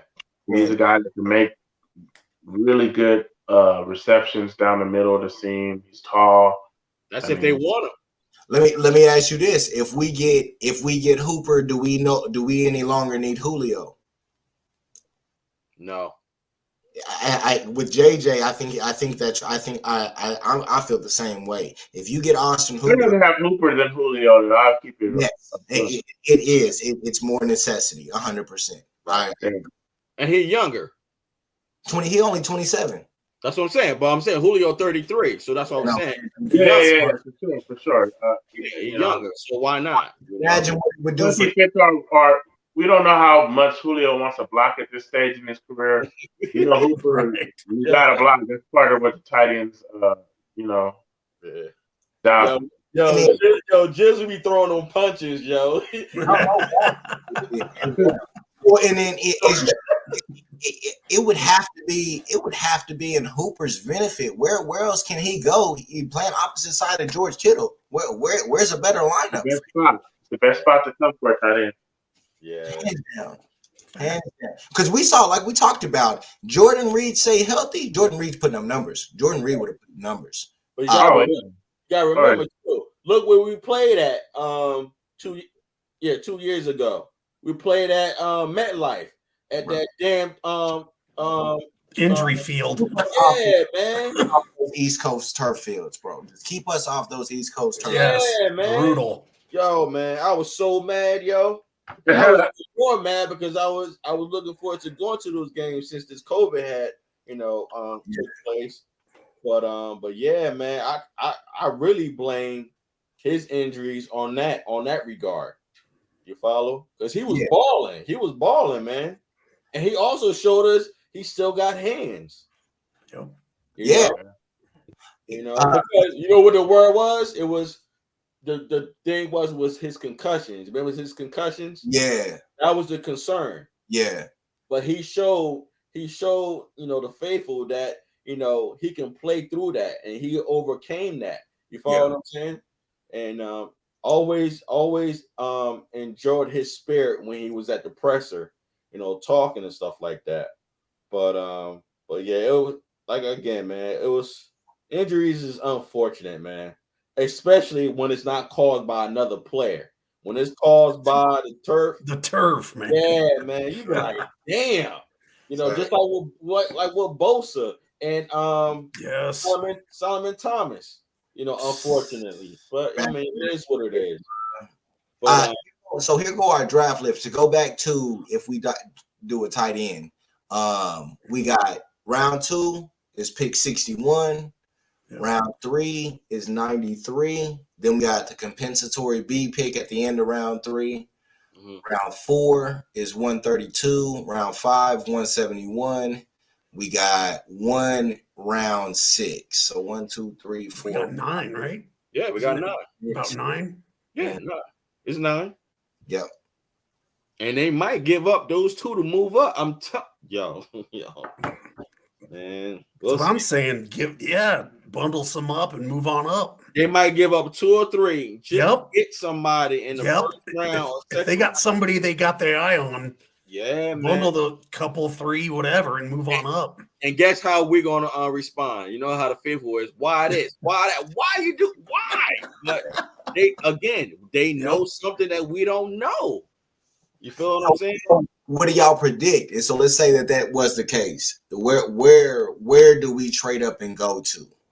I mean, ultimately, I guess obviously free agency has to play itself out, and we still got a little bit over a month before the draft.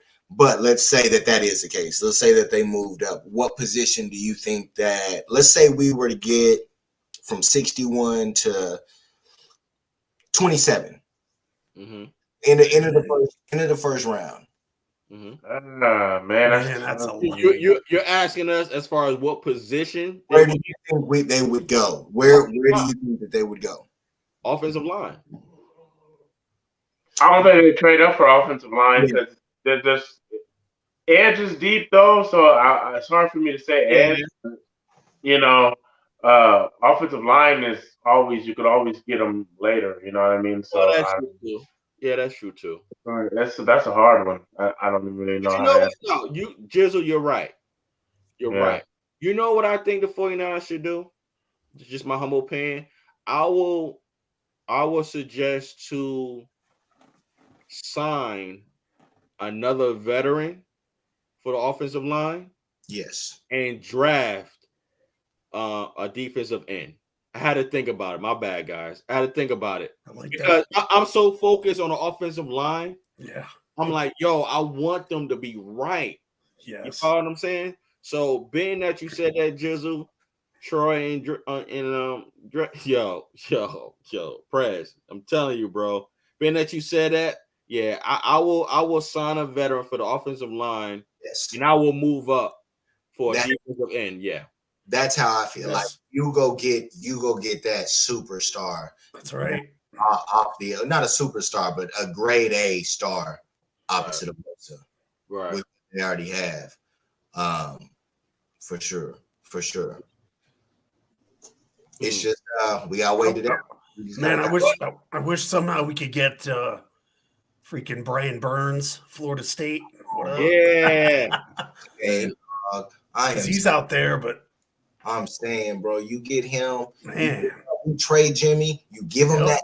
You give him pick 61. I don't even care if we give him a third rounder the year after, bro. Yeah, whatever. Like whatever it takes. Yeah.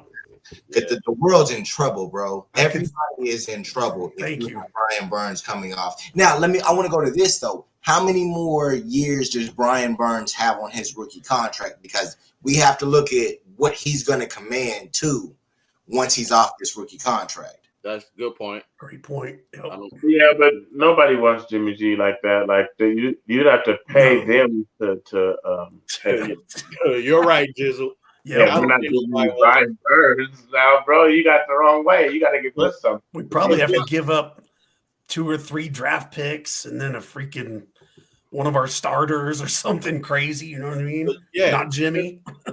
Yo, to be honest, y'all thought I was being negative when I said, man, I would take Trubisky over Jimmy G and he should go before him for some wins. Like, can we take anybody other quarterbacks? Fitzpatrick, he's still out there, and I would take him over Jimmy G. Yep.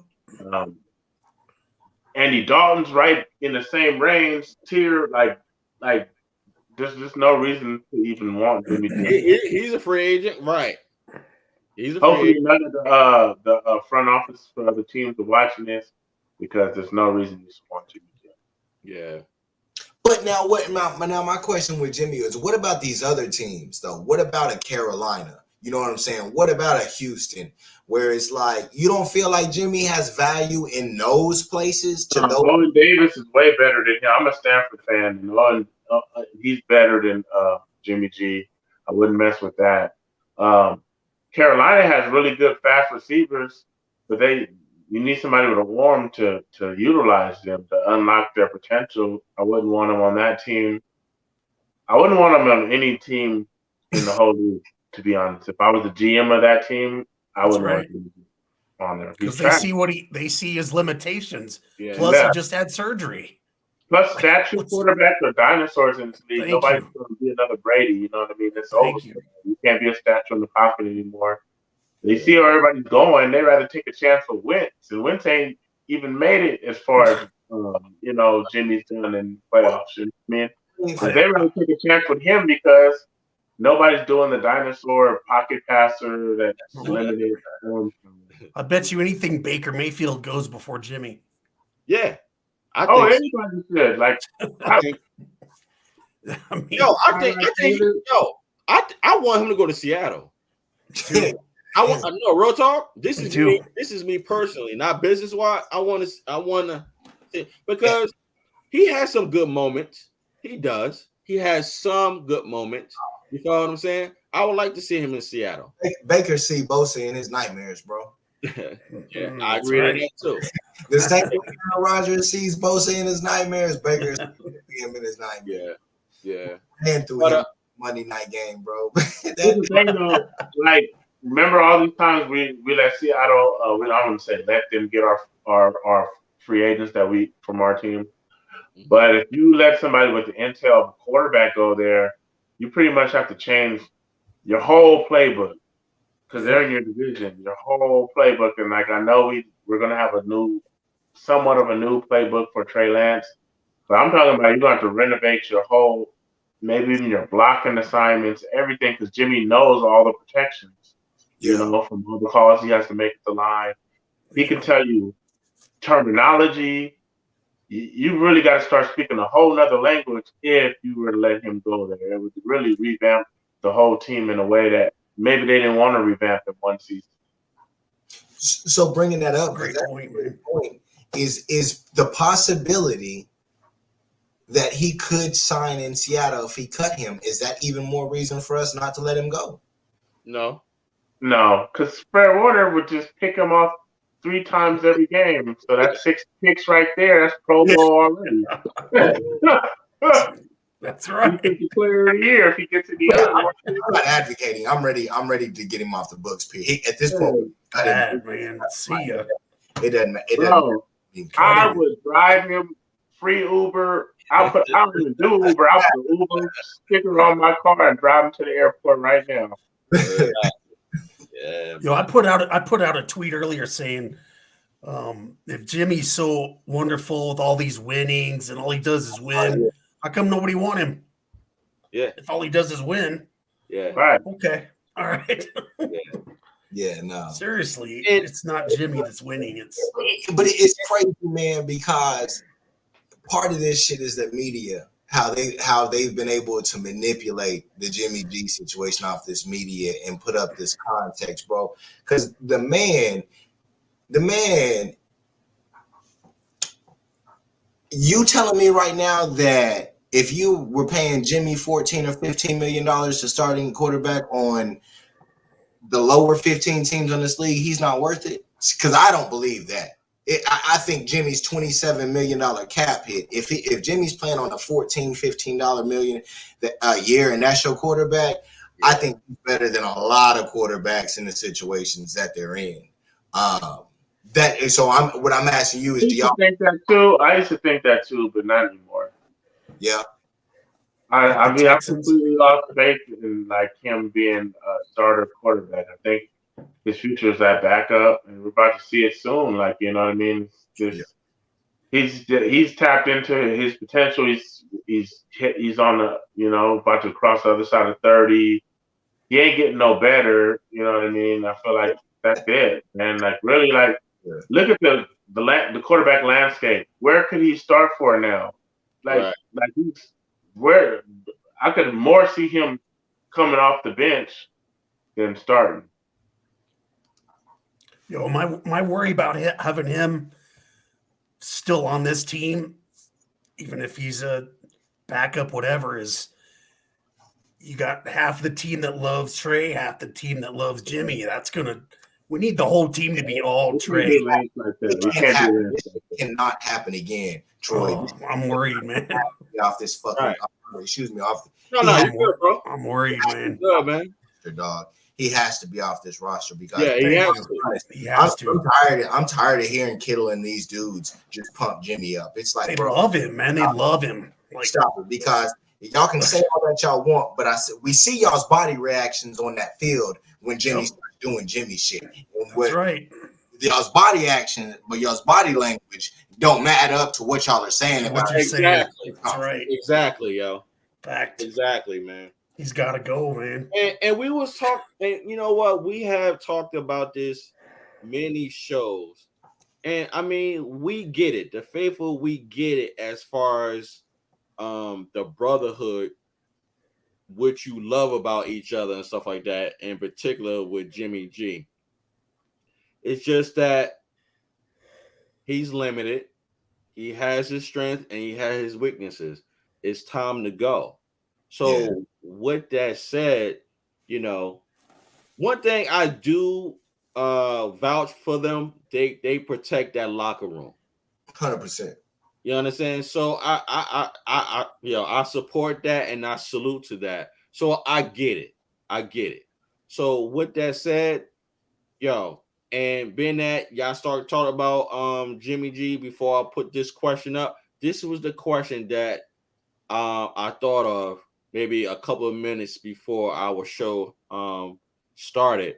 Do you really want or expect a trade with Jimmy G for Sam Darnold from Carolina? Do you really want it, or do you expect it? Because I want it. I want it too. I want it. I really do. Just to get him off the books, man. $25 million. Shoot. And even if we have to add a pick with that trade, I'm all for it. Yo, even if it's 2 picks, and I might be going overboard. Even if it's 2 picks, yo, he gotta go, yo. But man, I'm being real. He gotta go. That's why I say, do you really want he's like, take my credit card, man. Just make it happen, man. Yo, take Jimmy in these 2 picks. Then we have 7 picks left. Yo, I would do it, yo. What does Darnold get us? Because at the end of the day, we can cut Jimmy, take his $7.5 million. When he gets signed, more than likely it's going to be worth more than a $7 million, and we get that $25 million back. My question is the dead cap money, having Sam Darnold.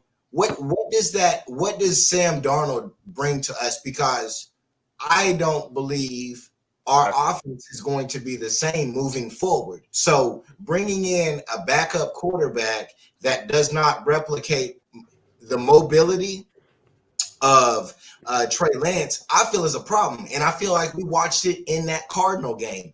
And Trey Lance, and don't get me wrong, it's his first start and everything like that, but it's like, I think the biggest deterrent of that Cardinal game, besides there being key guys out, Kittle and everything, it's because Trey Lance was thrown into a Jimmy G offense. Yeah. Right. That makes sense. And that's not his, because then we watch it, and we watched it, if we're honest, we watched it in the first half of that Texans game where Jimmy G, we threw Trey Lance again into that Jimmy G offense. Right. And then in the second half, Kyle Shanahan said, no, this isn't working. Let's go we're going to Trey's offense. The Trey offense, yes. That makes sense. Yes. That makes sense. To me, bringing in any money that is not an edge rusher or a safety or a lineman in comparison to Jimmy is not worth it to me. I get you. So in other words, you prefer releasing him then? At this point, unless you can get an absolute somebody that is going to be a starter coming in, and when we throw the teams that are available, it seems to be only the Texans and Carolina. That's where Brian Burns comes into it. That goes back to what Jizzle said. Ain't nobody want him. No, exactly. Nobody wants him unless I mean, cut you off, bro. I apologize. Unless you add a picks and players, right, Troy, a player package, roster, and I'm just mentioning the name. Let's just say Drake Greenlaw. Let's just say, I'm just saying, we don't want that. Yo, I don't think nobody's gonna pass that up with Jimmy G and Drake Greenlaw. You follow what I'm saying? And the draft pick. Right. Thank you. In a draft pick. So I'm like, crazy. But reason why I was saying, I thought of this question real quick. Do you really want or expect? I really want it because mentally it shows the locker room like, yo, especially Trey. Right. Even though, we seen pictures on Twitter of Trey Lance hanging out with Kyle Shanahan. That's great. You follow what I'm saying? Mm-hmm. However, when you see a player like Jimmy G status, you feel what I'm saying? So lovable and so highly praised in that locker room, which is understood. Like, yo, he gotta go, yo. Yep. He gotta go, man. He gotta go. He gotta go. And I think I don't think that it's coincidental that you see Trey and Shanahan hanging out together during all this, because at this point, Shanahan knows, in my opinion, it's like, bro, I got to comfort this dude in every single way until Jimmy is off these books because of what he's going to continuously hear in the media and the narratives and all of that. And so it's just, Darnold would, at this point, if we bring in Darnold, even if they paid $8-9 million of the dead cap, at this point, Darnold would be making more money than Trey. Yeah. So then it becomes, it's like, I don't ever want Trey Lance to go through what he had to just go through. Ever. I will look at, I agree. I look at it like this. If you may, all of us that's on the panel. I wouldn't mind. This is just me. I wouldn't mind Sam as a backup because there's games I've seen him be mobile, and there's games I've seen him throw the deep ball. You follow? Mm-hmm. So I'm just visioning how the GOAT, Joe Montana, and Steve Young. You follow what I'm saying? I like Nate Sudfeld, but I don't look at him someone to be that second backup. I will look at Sam Darnold as that second backup, just in case if something was to happen. That's just me. Sudfeld could potentially be better than Sam Darnold, though. Like, you know what I mean? And Oh, Sudfeld could potentially be better than Darnold. Darnold's not shown anything to say he's even a legitimate backup. You know what I mean? Like he never had the weapons we have. We gotta remember the weapons that we have. Panthers have weapons. Panthers have McCaffrey. They have two good receivers, Robbie Anderson and Jones, right? So I mean, like they're both fast, 4.3 speed. Yeah. They got weapons. Like, I mean, what more weapons do you need? You could say that when he was on the Jets, but you know, and I feel like the Niners already tipped their hand by signing Sudfeld to that contract. Yeah. That he'd be their number 2. You know what I mean? Like, you're not going to sign him to that contract and then bring Darnold over, who makes a lot of money too. He makes damn near as much as Jimmy does. So you'll be, you know, force you to keep 3 quarterbacks, which will force you to cut somebody on special teams. With they're planning on having a top special teams unit this year. So I just don't see it happening. Because you can see, to his point, you can see that we're only going to run 2 quarterbacks on game day. It's not going to be 3. And then is Darnold smart enough to run Shanahan's offense? That's the other part. We're talking about the most complicated offense in the NFL. It is. Sudfeld, who's been here in it. Because let's be honest, no matter what, whether it's Sudfeld, whether it's Mariota, whether it's definitely Mariota, he's signed. I know I'm saying this for any of these cats. Having to play, we're not winning, bro. Yeah, that's it. And it's just like any team in the NFL that has Super Bowl. Their best quarterback is a wrap. Yeah, we lose Trey, and it is what it is. Like, you know what I'm saying? And so it's just that's where and I totally agree. And you know, if you listen to a lot of the beat writers, and even Shannon and Lynch said this in a press conference in a way. Follow the money, follow those guaranteed monies. When we're looking at players that are going to potentially make and not make, it's all based off that guaranteed money.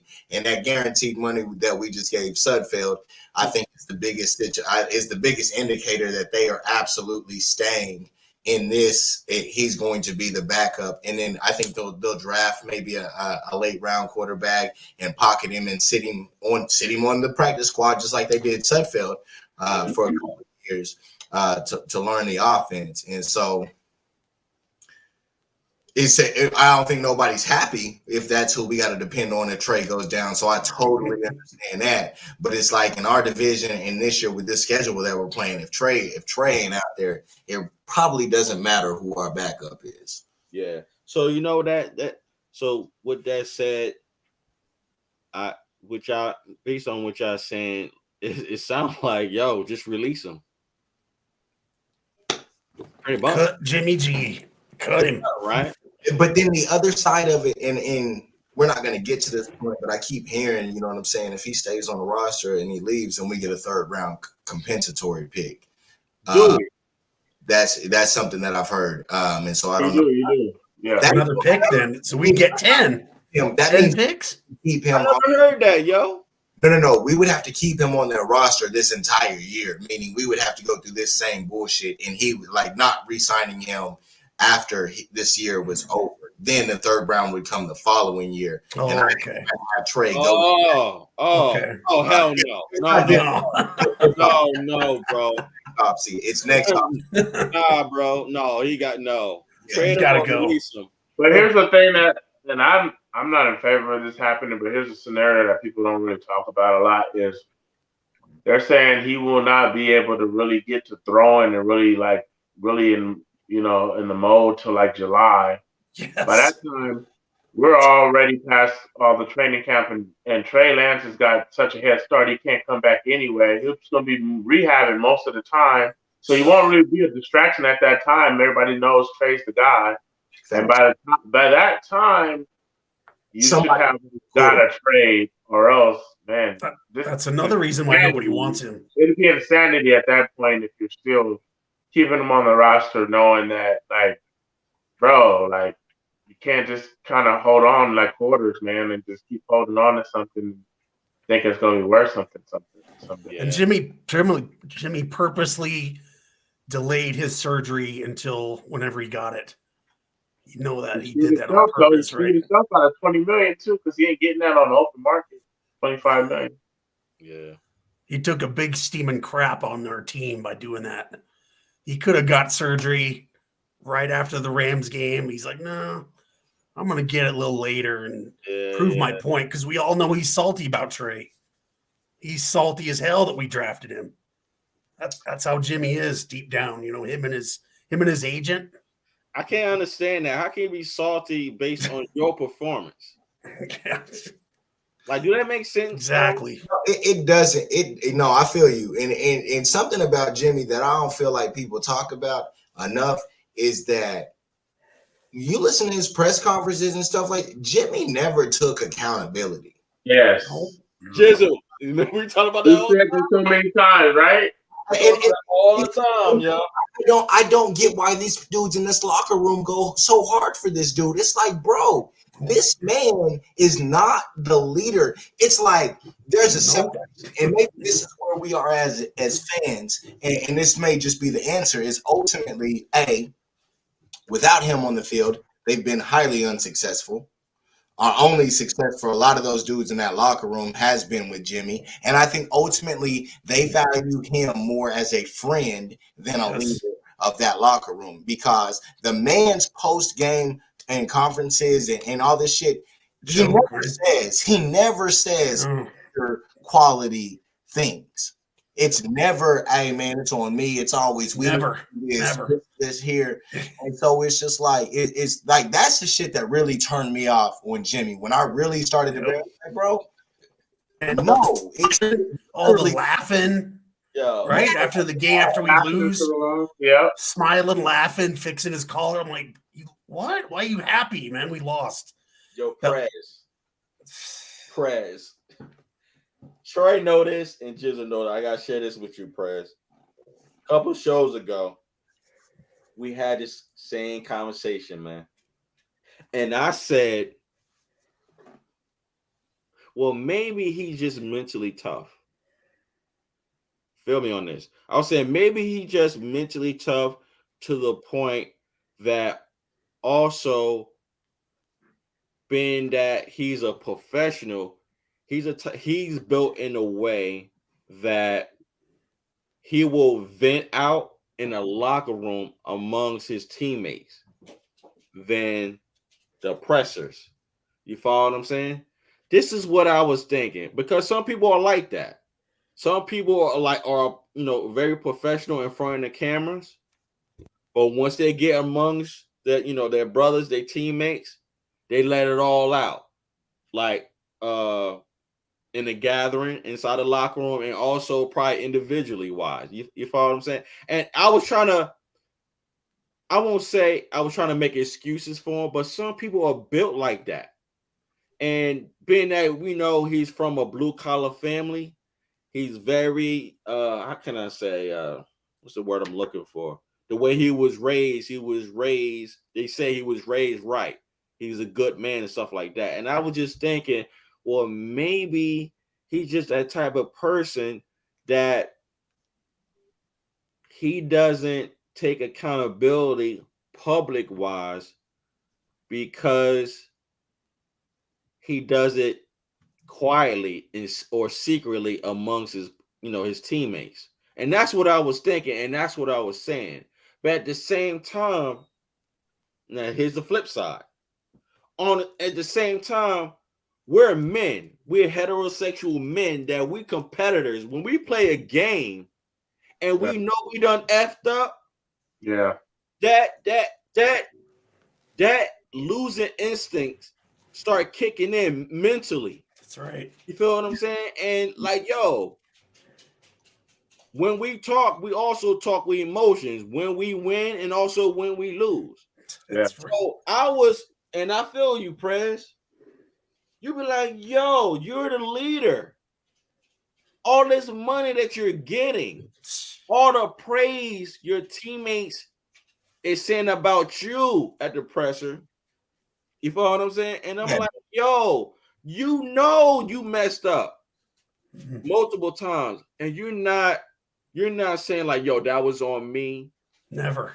Faithful, sorry I let you down, whatever. I'm not trying to tell you what to say, but you're not saying nothing, yo. So, and I was trying to be balanced with the situation to the point like, yo, maybe he's just not that kind of person. You feel what I'm saying? Not saying that he don't care. He's the type of person like, because also, especially defense, the cornerback coaches, I've read, and y'all can fact check me if y'all want. I've read that the cornerback coaches, the coaches teach them to move on after a play that they had gave up. Like, if I to the next short memory. Yeah, man. So, and I'm thinking, like, is that the way Jimmy G looks at his performance? You feel what I'm saying? Yeah. I mean, you bring up good points. I will say, as a counter, we saw Trey Lance immediately take accountability in those. Yes, he did. I need to be better. Yes. That. But so no, you don't know. It's absolutely right. It could be in his makeup. We don't know what goes on the locker room. We know that for whatever reason, even if we don't understand it, that team definitely galvanizes behind Jimmy. So there could be it could be one of those things that it is absolutely behind the scenes. It totally could be one of those things. So I guess it's really not for us to judge because we don't know. Because he does something. He does something, bro, for all them dudes to constantly go out of their way to express how they feel about Jimmy and why he should be on the field and everything. So no, you're absolutely right, bro. It definitely could be. It could be that. Yeah. But it is what it is. Sometimes you could want something from a player, and you be like, "Yo, do this person care?" But everybody approaches things, different, man. So with that said, but that was my issue with him as a leader, So I mean, it is what it, and I agree with you, Prez. You want something for a player because he brought us so much hope in 2017 when we won those 5 games straight, and he showed us also mobility too before the injury. Yep. Like we was talking about before, remember Troy and Jizzle? We think that ACL got to him mentally. Big time. It changed everything. Yeah, man. Just like we was talking about Javon earlier, how he's mentally strong. Yeah. And now physically, got to match his mindset at. I think mentally, Jimmy G wasn't there. Just like we were saying, how he was still wearing the brace in 2020. You follow? Yeah, because in 2017, he came in, he threw that touchdown on the rollout against Seattle. Then he came and did it a few weeks later against Jacksonville. He was rolling out, throwing the ball, and it's not ever been that since that Kansas City injury. So, it's absolutely right. There, I think a lot of the downfall of Jimmy, if you're going to call it there, it has to do with that injury, and then just continuously being injured here and there afterwards. It's just like. I think on top of that, the freaking mental part from losing the Super Bowl, overthrowing Sanders. Yeah. Right? Yeah. Yeah. Ever since then, he's kind of been like, okay, just right down the middle, 10 yards. Yeah. 12 yards, Hands down, Troy. And I can't even imagine. And I cannot imagine what it's like to be Jimmy Garoppolo and how this media has crucified him for 3 years. I couldn't imagine what it's like to be in his position, man. Because there's no way it doesn't affect him. There's absolutely if it gets us to the point where we had to defend Jimmy to the point and it would make me upset, you know what I'm saying? And I ain't even there ain't no telling for the dude that it's about day in and day out, nonstop. Nonstop. Yep. it's just he's just had. You would think at this point it's like, bro, you gotta want a new beginning. Like at this point, Jimmy, it's like you gotta want a new beginning, bro. You gotta want to get to some place where the media ain't gonna harass you. Maybe expectations are lower. You know what I'm saying? Texans. I'm gonna be honest with you guys. Y'all kind of like changed my whole thought process with this whole trading and releasing. I'm with you guys. I'm leaning more to releasing them now, yo. I'm thinking about what y'all saying, because earlier today, I had mentioned something on Twitter. Shout out to Breezy at Nitty Gritty Niners. He mentioned something about Sam Darnold and Jimmy as far as trading them, and I was saying, leaving him a comment that I'm all for it as far as Sam Darnold, but just listen to my faithful brothers on the panel. More I think about it, man, and Prez, you hit the nail right on the head as far as I can't see, or I don't see Kyle Shanahan having 3 quarterbacks on a roster. Mm-hmm. You feel what I'm saying? Unless Nate is put on a practice squad. You follow what I'm saying? But we'll never know. But anyway. They said, and it could be lies because we don't really know the facts, but they said there was a couple of teams that looked at Nate Sudfeld as a starter in this league. I read that. Yes. We don't know. I don't know if it's real. I read that. Yeah. True. Greg Cohn was talking about that. He said, man, whoever said that was lying. Yeah. Yeah, man. But to go back with the Niners front office had that put out there, you know what I mean? So they can justify giving them that contract. Yeah.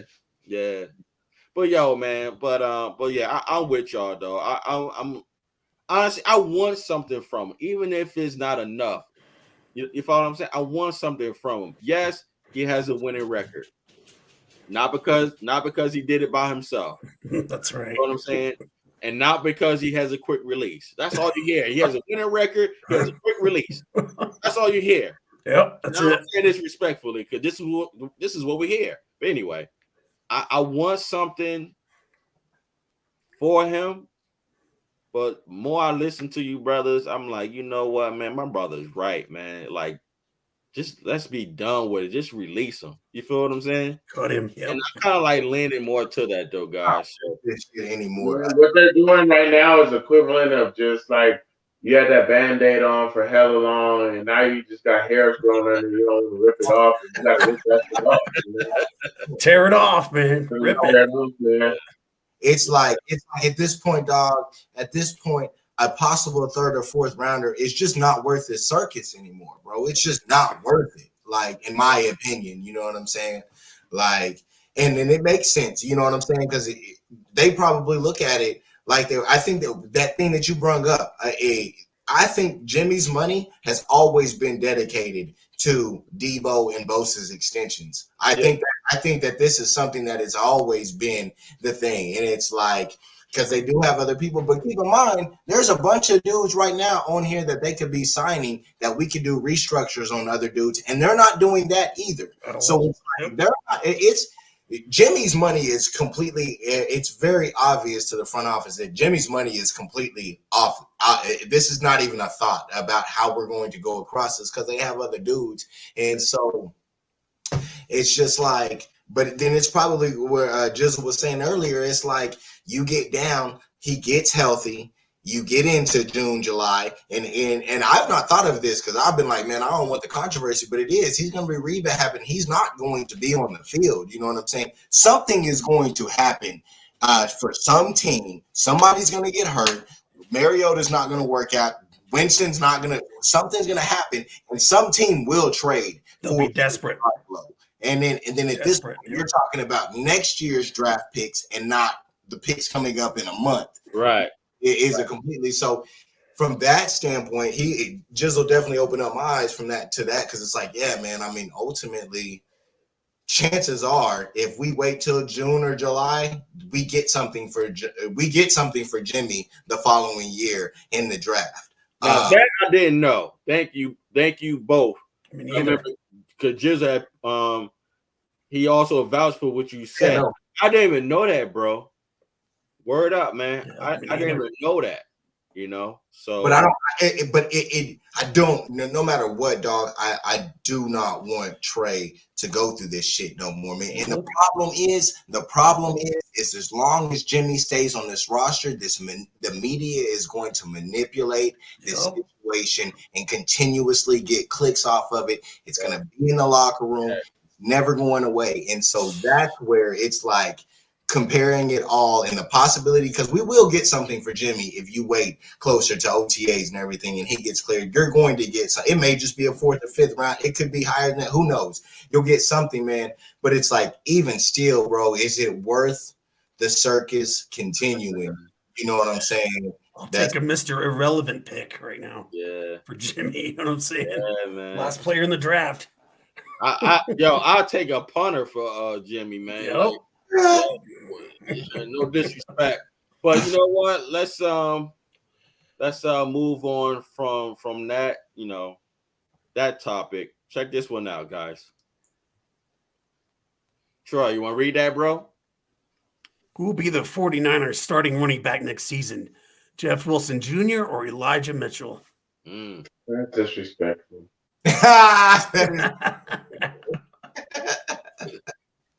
I'm going Mitchell, man. Mitchell all day.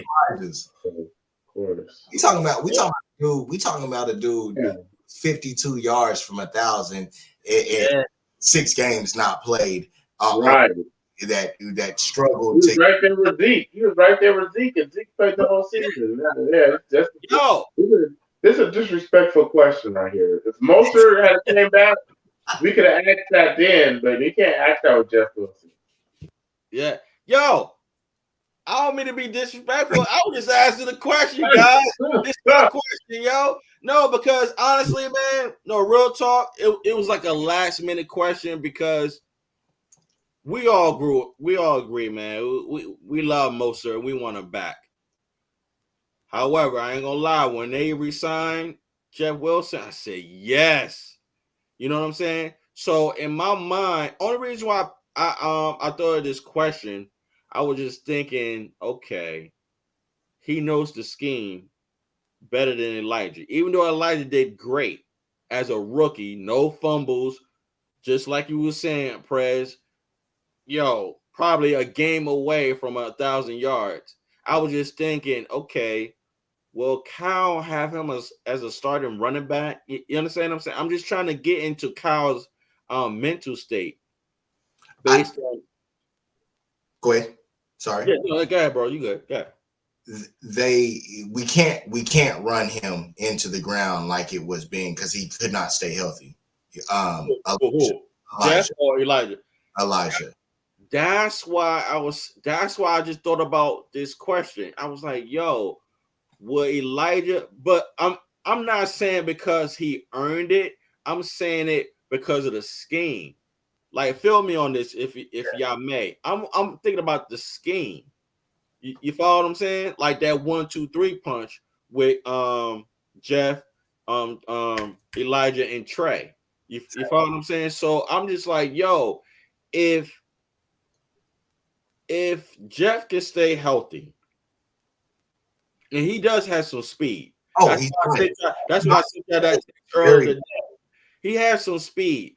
I'm just thinking like, yo, I think he was re-signed, and this, I could be right, I could be wrong. I think he was re-signed for depth. You know what I'm saying? But along with that, I'm thinking it's a possibility that he may be used as a starting back. You follow what I'm saying? And have Elijah as that. You follow? Elijah's too good to not be the starter. Yeah, that's on your point. I can't get hung up on it. I agree. I think where Wilson excels is going to be, I think where Wilson can carve out his role is going to be that third down back. I think he can supplant Hasty. He should be the goal line back. And I say this, until Trey Sermon gets it together, because Trey very big back, and he'll be that. But Wilson has a lot. Wilson has familiarity. He's a dog. I think he's the one that right now is the best catching back out of the backfield, Hasty included. Hasty's a lot more shifty, and he's going to be. Hasty got hurt too, man. Jermichael Hasty has a lot. There's a lot to like with Jermichael Hasty too. I think we're in a good situation. But also we got to throw in Debo has to get 4 to 7 carries a game, because he can go to the house, and he can go to the house almost at any time.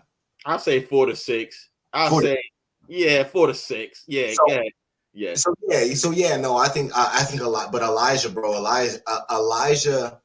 Elijah could have definitely been a full season of him staying healthy. Elijah would have put on numbers that would have put him, I think, in the top 5 or 6 running backs in the NFL. Yeah, and you gotta remember too, he missed.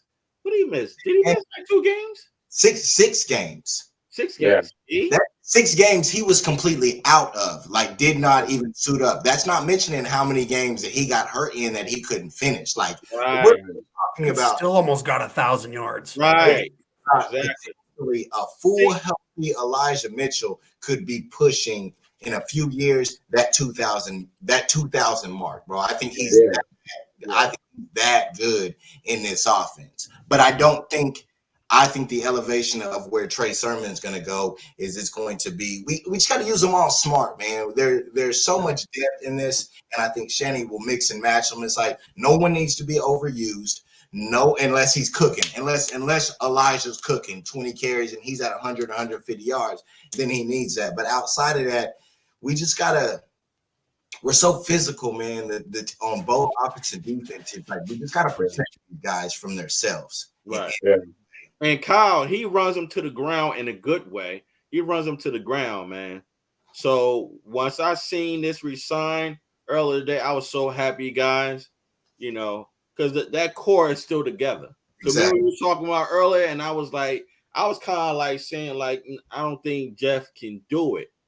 You follow what I'm saying? But more I thought about it, I'm like, yo, he knows the scheme. And I was just thinking, like, yo, Kyle is very, he plays chess, man. Mm-hmm. That's why our topic is, are the 49ers playing chess or checkers? Yeah. You know what I'm saying? So I'm like, yo, with him, you never know what Kyle's gonna do, for that game, because every team, there's always a different scheme for a different team. So I was just thinking, like, yo, who will start? You follow? What do you think, Troy? Yeah, I'm going with Mitchell all the way, because that young guy is. I was so impressed last year with what he was, just amazing, man. He'd run over people, and he was just. He's a weapon. You know what I mean? And like you said, out 6 games, but almost got 1,000 yards. That's crazy. That's especially in today's NFL with their defense. You know what I mean? Yeah, I'm all on the Mitchell train for sure. And to add it to that, that's 952 yards with a quarterback that they're stacking the box on. Fact, man. Yes. They can't stack that box because Trey back there. Great point. Great point, man. Great point, man. I'm all about the scheme, man. I'm all thinking about the scheme for a particular team. I'm all for it, man. I'm all for it. I'm with y'all. I just wanted y'all to like understand where I was coming from, like who will start. It's not about who beat out somebody else. It's about the scheme. You feel what I'm saying? That's right. For that one player to set up for the next player. You follow what I'm saying? So 100%. Yes. Absolutely. And that's where Wilson's too good to not get carries. Wilson will make it to where he has to get carries. I think all of them will. I think all of them will set themselves up to have to get carries. And that's perfect because Shanahan's a running back by committee anyways, but that's where get into it. One play, you know what I'm saying? You have Wilson come in. Then maybe you do a couple of plays with Wilson. Then you got to play with Debo. And then Elijah comes in. And then out of nowhere, Ray comes in. You can't predict that speed because the game speeds change. And the fresher they are, the faster we stay, and we know that the more tired the defense is. And that's when we'll start breaking those lanes in those touchdowns, just like Elijah started to do towards the end of the season. He started to have longer runs. And so we're going to build it up. It's fantastic. But yes, no, to Jeff Wilson absolutely is going to get his carries and deserves them. And he's an asset. They all are assets. It's just up to Shanahan to use them right. Yeah.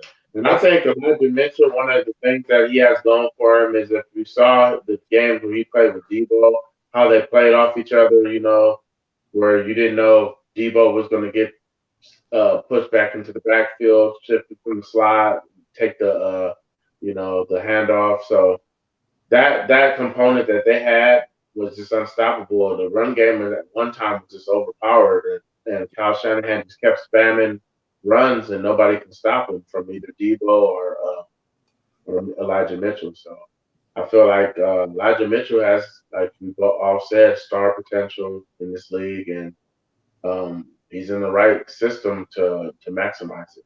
Facts. Yeah, I agree, man. I also wouldn't be surprised if Kyle drafts another running back. He will.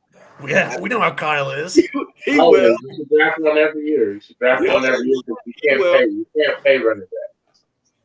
Yeah, he will.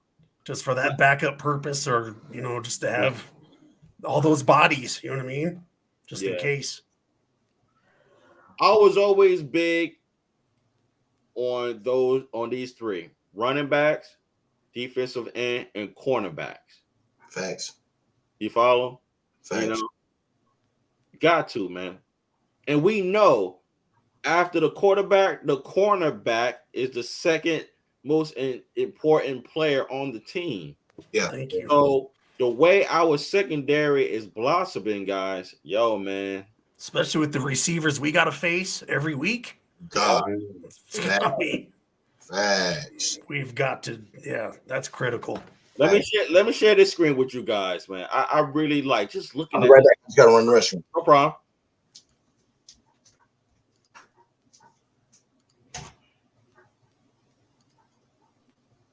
Yo. Just looking at the secondary, yo. I think Travarius Ward, he's going to be our number one, right? What do you think about that? He's definitely our number one. Yeah, bro. Okay. Oh yeah, bro. He's our shutdown then. Okay. Yeah. I was thinking about you earlier today, Jizzle. You know what I'm saying? I think me and you both be playing chess against each other regarding Emmanuel and Ambry Thomas regarding that nickel cornerback. Yo, listen, I'm to the point like, whoever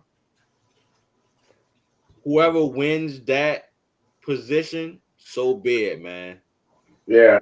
So be it, bro. So be it. Because I like them both, And I think Mosley can play the slot and Ambry can't. So it's like you almost want Ambry to win it and Mosley guarding Cooper Kupp because, the two outside guys, are good at press too. You know what I mean? So I just feel like Mosley's more versatile. So you want your most versatile guy in the slot. Back in the day, you put your worst corner at slot, but now you could make an argument that you put your best corner at slot. It's a different era. And bro, Jizzle, Prez, that's what I know about Mosley, but I forgot that Emmanuel is versatile. Yeah. You know what I'm saying? Like, we don't know about that yet with Ambry Thomas. So when you were saying that, I'm like, yo, why I'm talking about you, Jizzle. I was saying like, yo, why he think, Mosley should be at the nickel? I'm like, nah, yo. But more I think about it, he played there before. Yeah, I'm giving him props. Like he's one of our best coverage corners. He's our most proven one. I want him guarding the slot because that's where we lose games. It's in the slot. You know what I mean? Like Odell Beckham was killing us when he lined up in the slot, and then Cooper Kupp took challenge with him. He tagged in Cooper Kupp, and he started killing us, and we just got killed, by slot guys. The boy Christian Kirk from Cardinals killing us in the slot. It's just like one day you have to be able to stop those slot guys that just chip away at you, running those rub routes with the cross drags, those kind of routes that, we need a guy that can just stick with their man on those plays. Yeah. Yo, real quick, we're gonna come right back to this right here. My pop just showed up. He left a comment. Check this out, what he said. Troy, you want to read that, bro? Wilson is faster, Mitchell stronger. That being said, depending on where they need to go at that moment is how they'll be rotated. Exactly. Fact. This is what I was talking about, based on the scheme on the team that they play. Because I'm like, yo, I was just wondering who should start for the scheme of the game. You follow what I'm saying? So, and I was just like, But the thing is, I don't think, this is my question to my brothers. Do y'all think Wilson faster than Mitchell? No. Because they're close to the same speed, but like the way, people underestimate Mitchell's speed because one thing he does is he just picks up the yards that are there. He doesn't look to break it out and be able to stretch that speed out, so you don't really see it. But he's all a 4.3 speed. The way he just runs to get the yards that he can pick up instead of running to break the big play. Yeah. So. Yeah. I think that goes back to where you were saying yesterday, Mark, that we still need that veteran.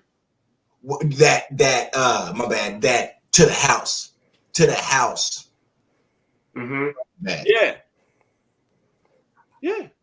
So I think, and we probably do that, and that's where, you know what I'm saying. Because Elijah was a 6th round pick, so because it ain't gonna be Trey. That's not Trey Sermon's game. I think Trey Sermon is more in the line, like we talked about, of Wilson. Jermichael is just not big enough to play in between the tackles from that standpoint. And so I think that's where hopefully in this draft, whether it's a late round draft pick or an undrafted free agent, it's that burner that he finds that dude that can take it to the house. Yeah, super speed. Yep. It's the only thing that he's missing from the backfield, because what Jizzle said is exactly right about Elijah. Elijah's going he's really smart with it. You know what I'm saying? He's really smart with the way that he runs. And so we just need that speed. We need that person. But then on the other side, do we really need it when you have all of the other dynamic playmakers? You know what I'm saying? And one thing that we still haven't yet to see is what it's going to be when you don't have Jimmy G's limitations back there. Everything is about how a defense has to play. Yo, ain't it funny how I always go back to Jimmy G? Yeah, but I'm about to go back to Jimmy G on what I had to say too. Is like we're judging the run game off of Jimmy G, and now there might be open running lanes because Trey Lance is in there now. So maybe Elijah Mitchell becomes a home run threat. Yeah, that's a good point. Good point. I was gonna say it does. It would appear that now that those runs become him taking it to the house for sure. Yeah. So many things open up with Trey. It's going to be amazing, man. Yeah. For real. But guys, I gotta admit, man, with the addition of re-signing Jeff Wilson, I don't think I understand where I'm coming from. I'm very happy that he's back, because I didn't think he was gonna come back. Yeah, I didn't either. I'm telling you guys, I thought he was gonna go out and shop around. You know, so that's why my intent, I wasn't focused on him. You follow what I'm saying? You know, but He didn't even dress in the NFC Championship. I don't believe, right? now that one I don't know. Now that No, one I don't he sure he did. didn't dress. But that Right. re-signing, guys, yo, man, our running back core, yo, it's durable, man, and it's strong. It's strong. Yes, it is. Just like you were saying, Prez, you have high expectations for Trey Sermon, and I do too. I never seen him play before. I seen highlights of him, but I never seen him play before. You follow what I'm saying? So, you know. Well, if you can get that all 22, because I don't know how to get that all 22 footage, man, but if y'all can get y'all's hands on that all 22 and you watch them either Oklahoma or even Ohio State, bro, people just don't understand. He did not come from a zone run scheme. Yeah. It just didn't come from it. That's not what it was. At Oklahoma, it's through the gaps. You know what I'm saying? They weren't running to the outside at that point when he was back there, bro. We talking about dude putting out them type of numbers running through the A and B gaps. You know what I'm saying? And so him learning the other side is going to be so much. Matter of fact, man, there was a post. I don't remember if I told y'all this. But somebody had put, I think it was Zane 49ers. It was one of the dudes on Twitter at Zane 49ers, dude I follow. And he had wrote, I forgot Trey Sermon. He didn't add him or anything. He was like, I forgot Trey Sermon was even on this team. And I went in and my response to that, I was like, man's gonna make a lot of people eat words. Trey Sermon went there and liked that. He liked that. I love that. Yeah. Man. He liked that. Yeah. And no one had tweeted him. We didn't put his name. We didn't add him or anything. We didn't, and he went in and liked that. But he's seen it, yeah. Yeah, no, hands down, bro. And it's like, I'm telling you, bro. If that man stays healthy, just watch his footage, man. If y'all can get that all 22 and find that, watch him at Ohio State. Watch him at, bro. Straight monster, bro. Straight. This next year, the NFL package added the all 22, so I think it's something like $10 extra a month. So I should have it this year. So okay, definitely look in. Tell me how you film. I want that too, so I can really get in and learn. Because I'm gonna need you, bro, to teach me about the cover. Because I can tell you know the cover 2s, the cover 4s, and that's something that I'll lack. And if I can, that's knowledge that I want to get down and start to understand, so I can do film and start to get into that side of stuff. Because that's the most intriguing thing is learning the different coverages and even on the offensive side, learning the different offenses that they run now. Now it's RPO heavy off league. And just learning all the different, schematics of the league is fun. Yeah. I agree, man. I like to learn new things too, man. So just listen to you, Jizzle. Me too. Also teaching us and informing us about that, and Prez wanting to, learn about it. I said, I'm with you on that, man. Like I told you before, I just don't pocket police. I don't care how much money you make. I don't care about all that. But with this list that we see right here, I'm happy what I see. Yeah. I would like to add another addition, whether it's a veteran or a draft pick, which I think. Because I still like Gilmore. Oh, you're saying the free agency? Yeah. Well, I do too. I don't see him doing it now, but yeah, I mean, I do. Then if we did get Gilmore, right? Mm-hmm. So then that pushes Mosley guaranteed to the nickel, right?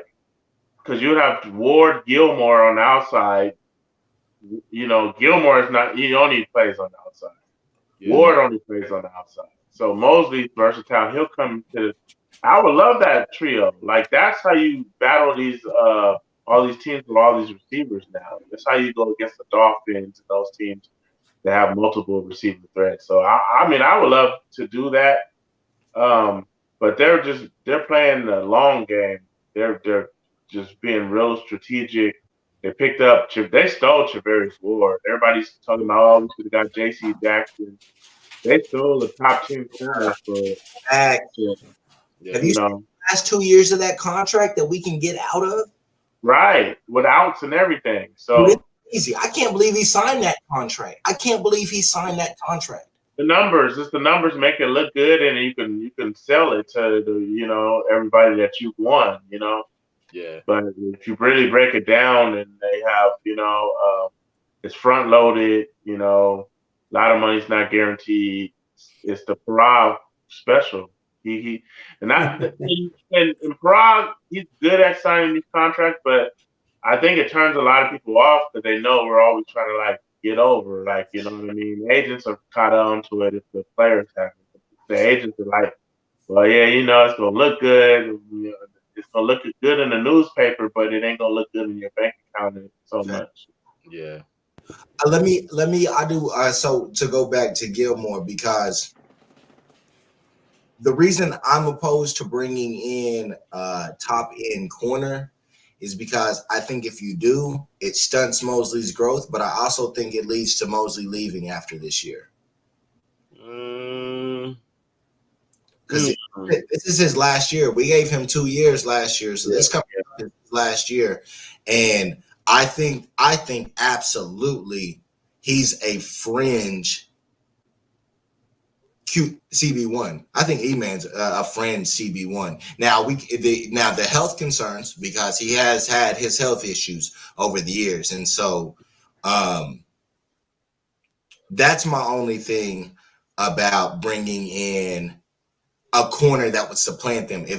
I'm in favor of them maybe bringing in another corner, just because, let's say C Ward and E-Man goes down. I don't want Dante Johnson starting on the outside. Exactly.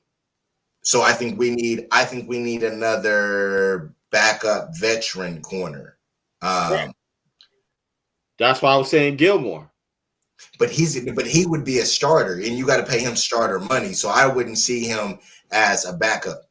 I don't want to do anything to stunt Emmanuel Mosley's growth, because I think Emmanuel Mosley is CB1.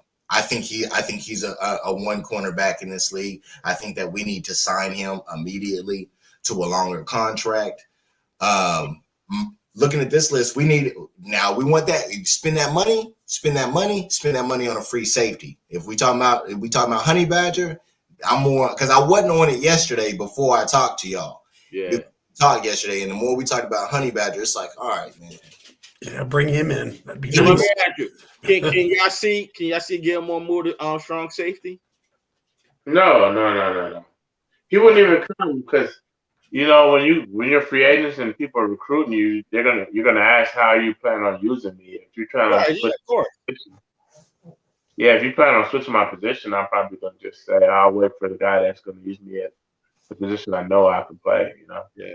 Now, if we can get him on a 1 year steal, and he got a battle E-Man, then that's completely different. Because I personally think E-Man's gonna beat him out.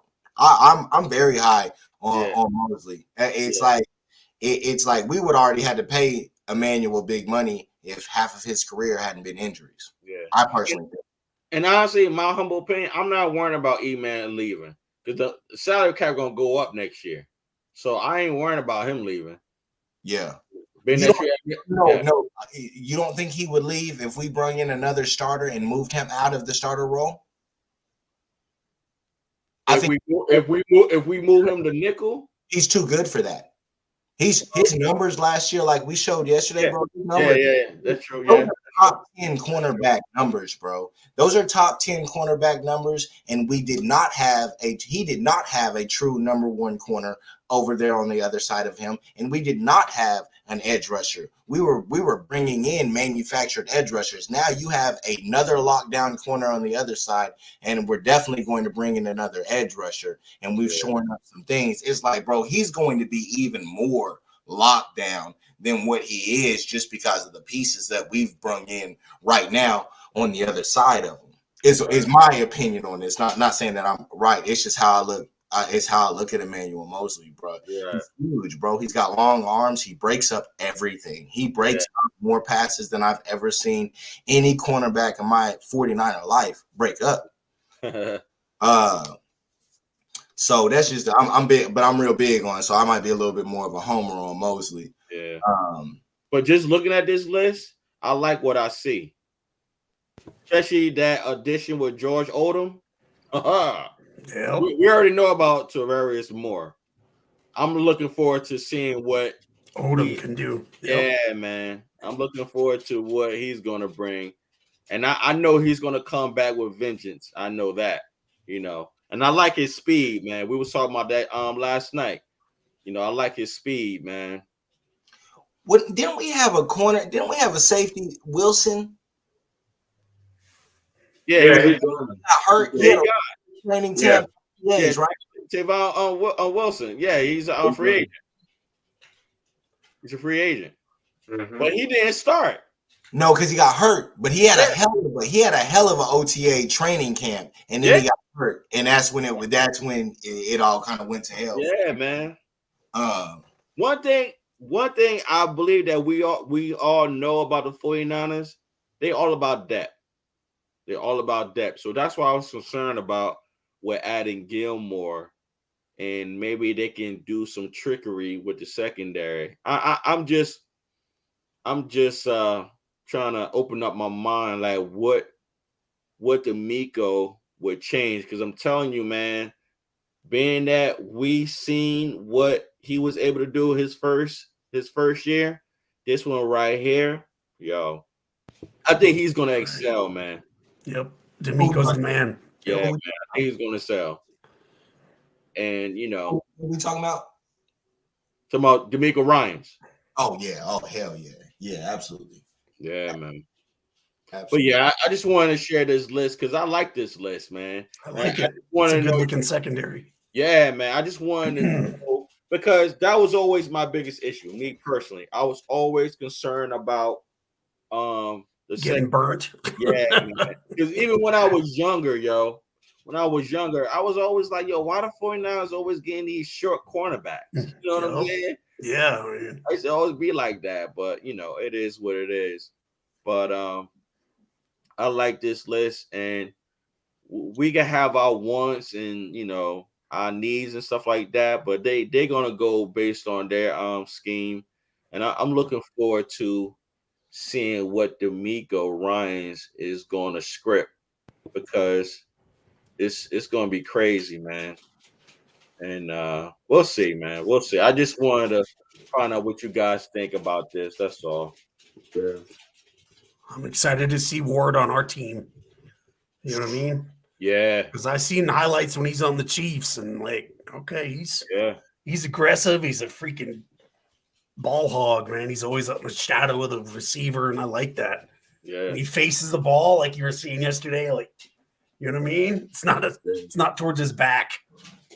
You know what I mean? Yeah. He's always ready to intercept it or disrupt it or something. Are we going to impress? Do you think with as of right now, unless they bring somebody in with C Ward and E-Man, do you think it looks like we're going to man, which defense, it's going to be predominantly press build technique. Which is what Ambry excelled in as well. Yes, exactly, bro. His troubles are when he had to play zone. Once DeMeco realized we can't really play zone with him out there, and he got up on them line, and he's a small cat, and he was pushing them wide receivers around. Now he's gonna get in that weight room, and he plays physical, hands down. That's why I was thinking about Jizu earlier when he was talking about moving him to nickel, and I was like, that's right, he is versatile. And I was just like, because I was thinking about Thomas and Lenore. You follow? Because Lenore, I think, as we've seen so far, responsibility, he could play nickel. Yeah, and that's what I was thinking. But again, man, we got something in Demo. Huh? Do y'all feel like we got something in Demo? Hell yeah! Started off real good. It's like we thought he was the guy over Ambry Thomas, but the flip flop second half of the season. So Yeah, that's why I asked that question, is because that was the case. You know, Demo was the one that everybody raved about, and it's like he ain't do nothing. He didn't do anything to not play. We just saw Ambry elevate, and so it looks like Demo's right there in that space as well. Possible. I'm gonna be honest. This is just me. This is just my words. When they put out that little footage of Lenore, I seen a little bit of Deion Sanders, just a little bit. I was like, oh. Hey, you remember Deion was the one giving Lenore props when he got that pick six. He was in press coverage. He got that pick six, and Deion was pumping him up. Remember? They leaked that.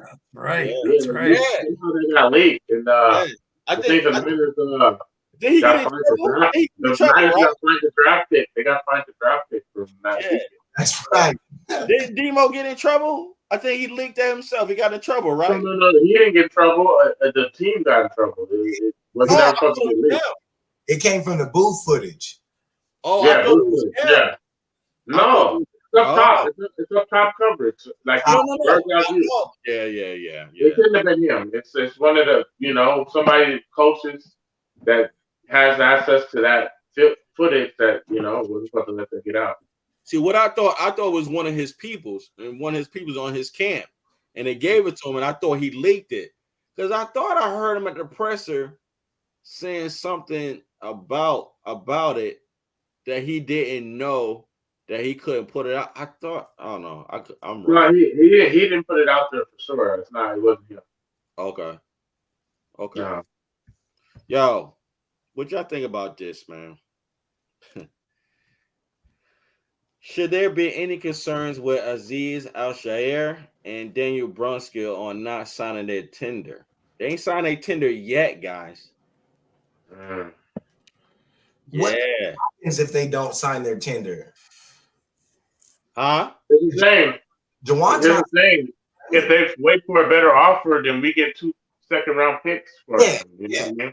That's what I thought. So with Aziz, no, it's not a bad thing. Like, I don't want to lose Aziz. I want to pay him. But if we're going to get a second-round pick for an undrafted free agent, absolutely. It doesn't matter, because even if somebody does offer that, we have the right to match the contract. You either match the contract or we get the 2 second-round picks. So I don't think that's how that works. The tender works.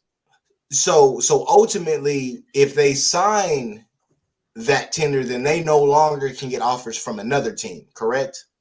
Basically, no, you could they're waiting for offers for another team. That's why they're not signing.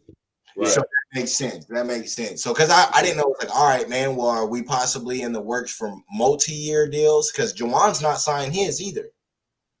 Right. Remember I told you that? Jawan signed his. He signed a tender, but he didn't. He's not re-signed yet. Dang. Yeah. He signed his tender, but he's not re-signed. I thought he signed the tender, though. No. Remember, I was showing you that on the internet. He signed the tender. Yeah. Okay, good. Then so technically, he's back in the fold, Pay Jawan. They need to pay Jawan, bro. Don't even play with that man. They got to. Because Brunskill is just we don't get anything for Brunskill. Is that correct, Jizzle? Every tender it's either a second round or third round tender. So you would get something if somebody else signs them right now. Yeah, that's what it means to tender. So you tender to offer, and if somebody wants them, you get a chance to match, or you take the picks. I mean, as of right now, we can't afford not to have Brunskill. I personally feel until we find another lineman. It's like Aziz Al-Shair also. Oh no, hands down. Aziz is that dude. You should, all of them. I think.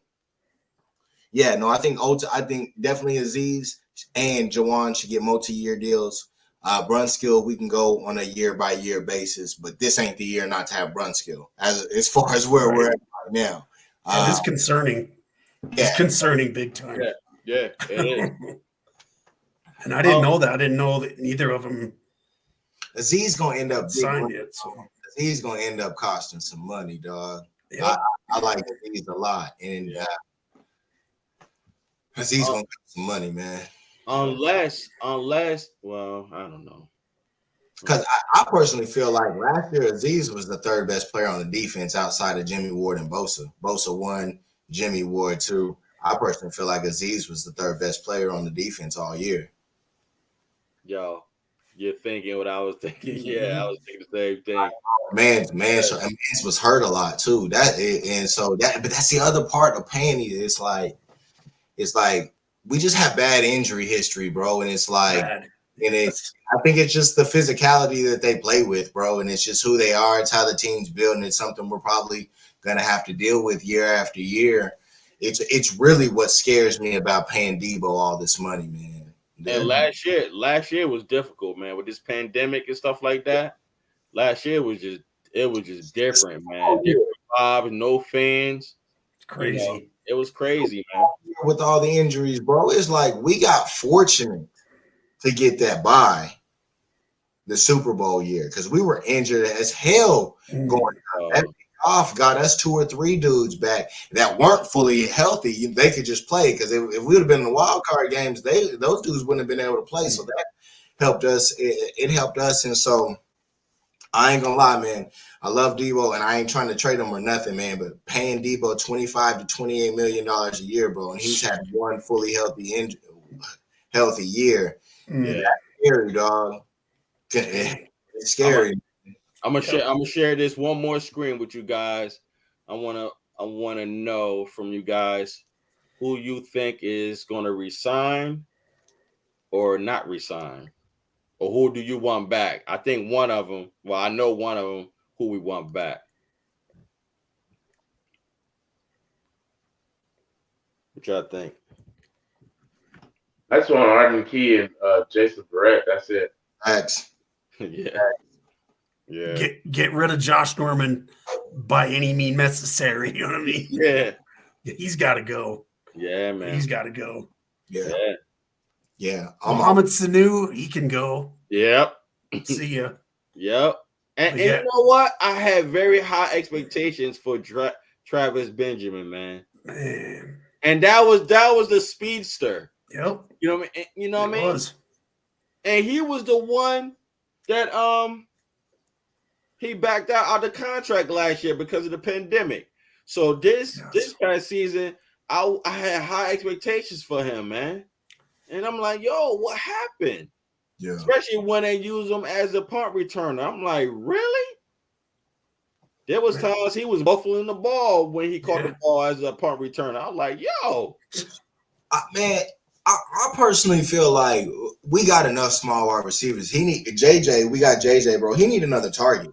He needs another big body. Trey needs another big body. We need somebody, and that's where Christian Watson comes in, and there's other players. Yeah. It's somebody that, you know what I'm saying, that gives him a small area, a larger area of not being perfect. Because the problem is if you're overthrowing Debo, you're overthrowing Ayuk, those lead to interceptions. Right.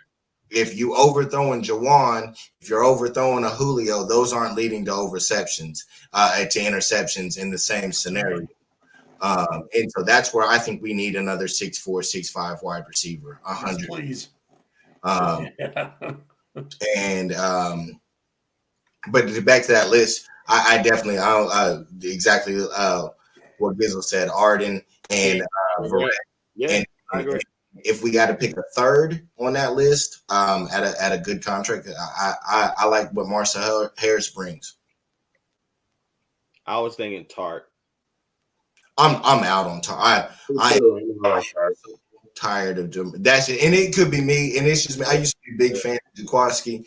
It's just like I'm tired of him missing tackles, and it's like when you and I bring up the missing tackles because he's always been a liability in coverage. It's like, but when you start missing tackles, bro, like that's just me. I ain't saying I'm right because a lot of people like Tart. I used to be real big on Tart, and it's I'm as of this point, I am so glad that him and Williams are not coming back.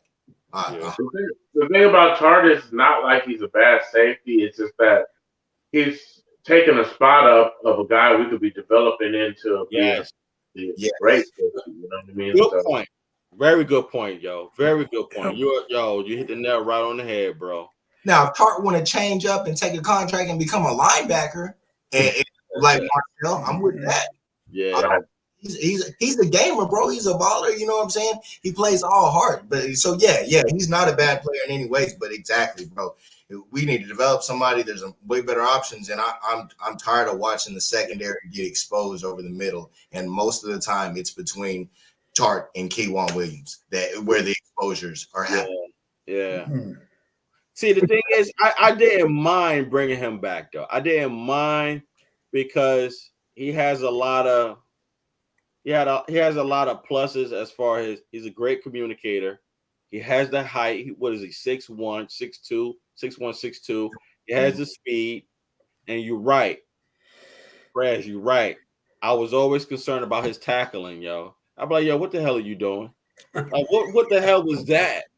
Yo, and you're right. Being that you said that, you just reminded me what I was disgusted with. You know, because yelling at the TV, you know. Yeah, what? Yeah, man. And I was always yelling at the TV with him. Yep. You know, but you're absolutely right.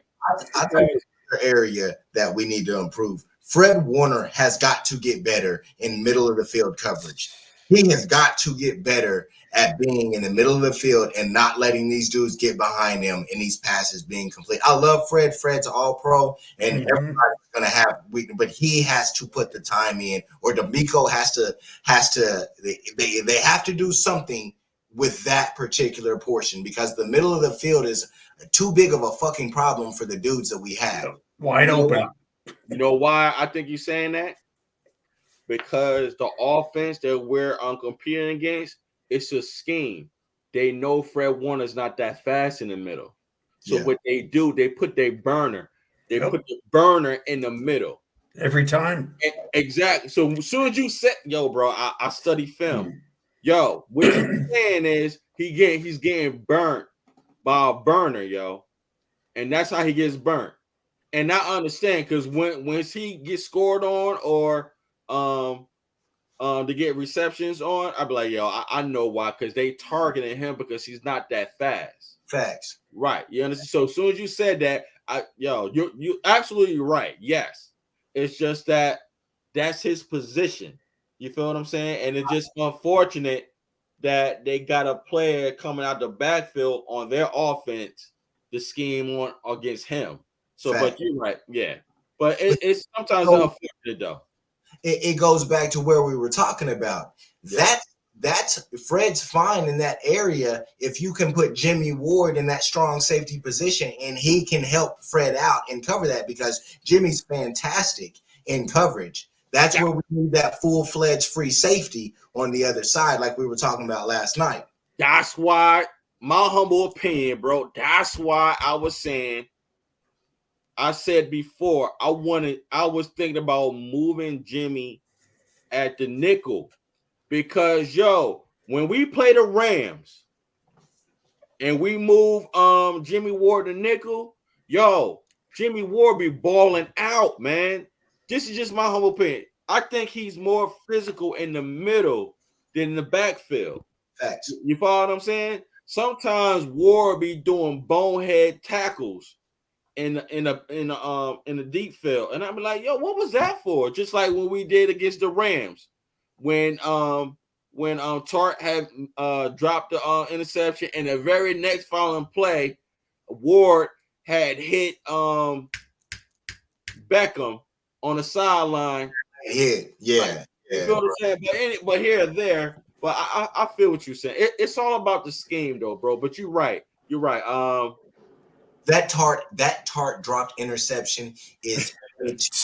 I ain't mean to bring that up, but yeah, bro. And don't get me wrong. That's not the reason I want him gone, bro. But that shit had to be the last straw for our front office. It had to be the last straw. Bro, let me tell you.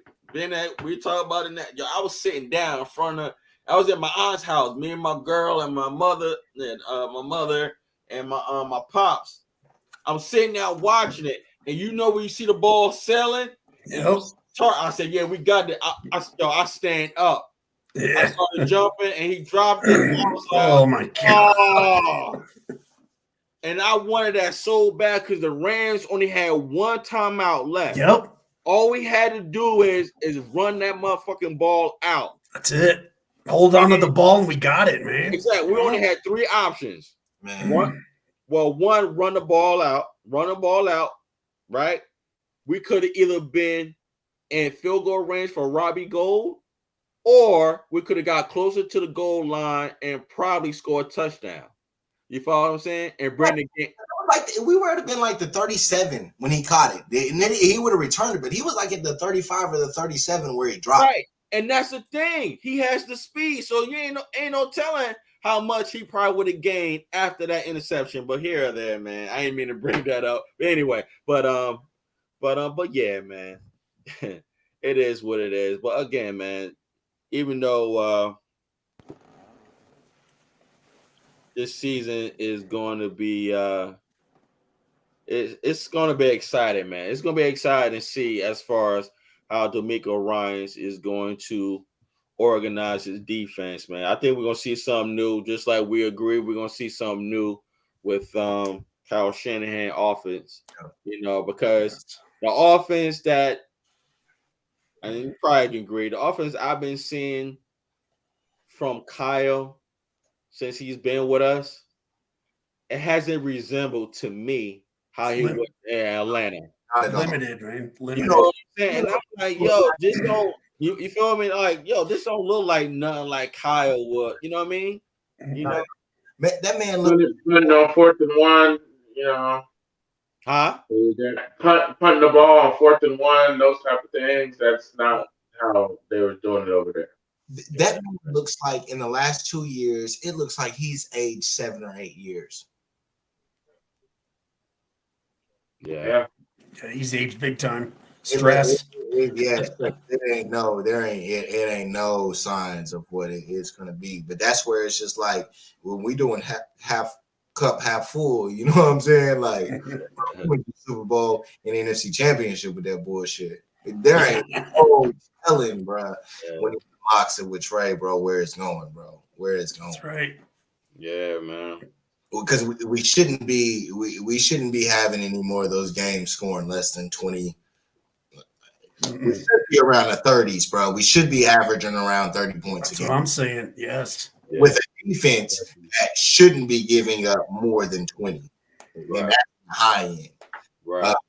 So yeah, no, I think it just take time, man. I think it's had to take time. I think so too. We had to get to the point where he got that rookie contract on the books, bro. And not only we talking about the number 1 pick of the draft right now. Like Trey Lance would be the number 1 pick of this draft, hands down, bro. Unanimous. Yep. And Troy was saying that, yo. Yep. Yeah. And we sitting back, and he's had a year in the system, bro. And we watched him win a playoff game versus the Texans, the same Texans that were on a 3-game win streak, had just beat the Bengals the week before. You know what I'm saying? It was like, don't get me wrong, Texans ain't everything, but it was just like they blew out the Chargers the week before too. Yes. They blew out the Chargers the week before too. Yeah, that was a playoff game. We had to have that game, bro, where he had to come in and step in and ain't played in 7-8 weeks, bro, and did his thing. Yeah, so right. It's just yeah, man, we're in a very good spot. And I'm extremely happy, man, that we haven't spent no crazy overpay that can come back and haunt us. I think they've learned a lot. I think Shanahan and Lynch, this is the first year, and the fans don't like it, you know what I'm saying? But true fans that really understand football, understand it's just like, yes, there's a couple of players that maybe we would want and to get away, but for the most part, bro, these big-ass contracts have not worked out in our favor, and to continuously just shell them out. We don't have to do what these other teams do, and that's the other thing. We're not in this situation. You got the day. Money wise, we're not. Yeah, no. Money wise, we're not. You know, and yo, we still have a good team. Hey, we have a top 5 roster in the NFL. Guaranteed. Exactly. Yes. So that's why. Yes. Yes. Yo, you listen. I got 2 more questions. Yeah, I'm gonna wrap things up just to let you brothers know we've been over 3 hours and 4 minutes. Here's a question for all my brothers on the panel, including myself. You want to read that, Troy? Did the 49ers get better or worse with the new signings and re-signings? That's a good question. I'm gonna go ahead and say inconclusive because you gotta play it. You can't do it that way. You gotta play it out through the draft too. You know, everybody thinks it's just free agency and then boom, that's what your team's gonna be. We're still building right now, and I know, but I'm talking about right now, based on from our moves from last Wednesday to this Wednesday. It's been a week now. Based on what took place, just your honest opinion.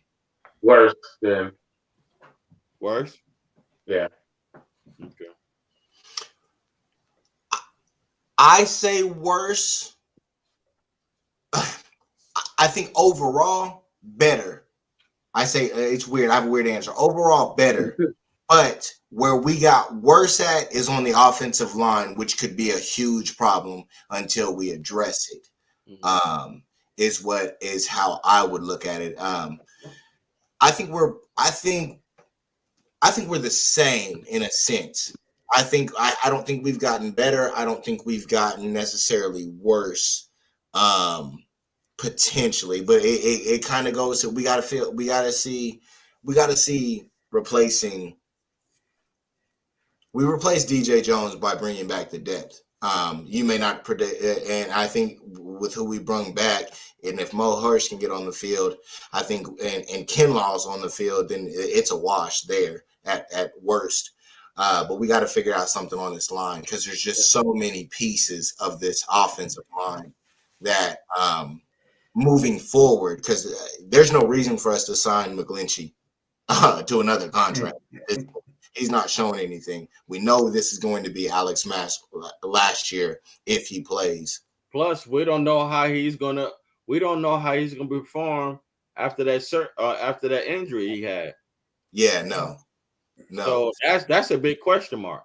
And it's an even more of a question mark when you consider we're about to have a first-year quarterback out there as far as on the field playing. And so that's the whole season, playing the whole season, Instrumental. But outside of that area, outside of that offensive line area, I think we've done fantastic, bro. I think we've gotten better in all the areas, like special teams, getting Swiss Army knives, different dudes that can play different positions that aren't necessarily brought in to be starters on defense, and offense, but can develop roles where they are valuable outside of special teams. Troy, you want to tackle it, bro? I think we've got better. I'm not like crazy better, like, hey, look out, we're going to be unstoppable better. Yeah. But better in the positions that we needed help in. Yeah. That's where we did better. Just to piggyback off my big bro, man, I think we got better based on the needs that we really need. Yep. Even though there's need an offensive line, we know that. However, those special teams in the secondary, you always hear me say it, I was always concerned about the secondary, yo. Thanks. So, if you think, let me see. Where is it at?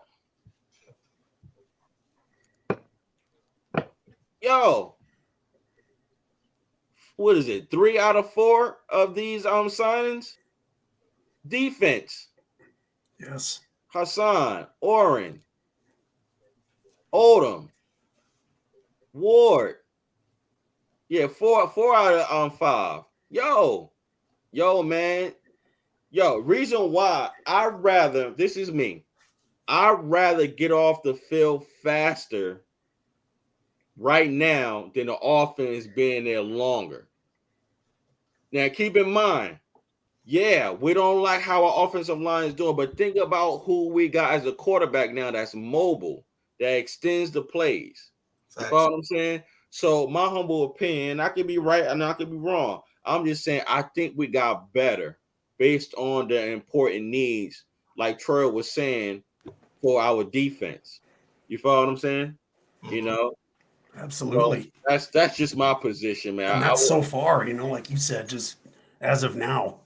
Yeah, as of now. That's got the draft. Because our first show, was last Wednesday, and today's Wednesday now. You know what I'm saying? I'm like, yo, it's been a week now. Yep. I'm like, yo, let me think of a question. Like, yo, did we get better or did we get worse? You feel what I'm saying? Because for some people, worse is like we ain't signed nobody spectacular. I don't look at it like that. You feel what I'm saying? Like, yo, you gotta collect those, you gotta collect those puzzles, man, and put them together, man. And make sure they fit. You don't want to put a puzzle in the wrong position because it ain't. You can try to make it fit, but if it don't fit, it's not gonna fit. Yeah. So I think we got better, man, and I think we're going to continue on getting better, just like we talked about last night. We're improving quietly, I think I probably I think I probably showed my hand when I said it last night. I think we improving quietly, man. And the teams in our division have gotten definitely worse. Yeah. When you look at the Rams, the Seahawks, the Cardinals, they've all got. They lost a lot of key players, right? Yeah. I mean, yeah. But you know what? It's gonna be exciting, man. Whether I see something tomorrow on the news or y'all seen something, then y'all share it. I'm excited, man. I really am. Because like I said, man, like they got a board in a boardroom, and they know who they like and who they want. And if if they check the box with that player and they get that player, yo, they achieve something. Facts. We just don't know. So we just honestly the product is not done.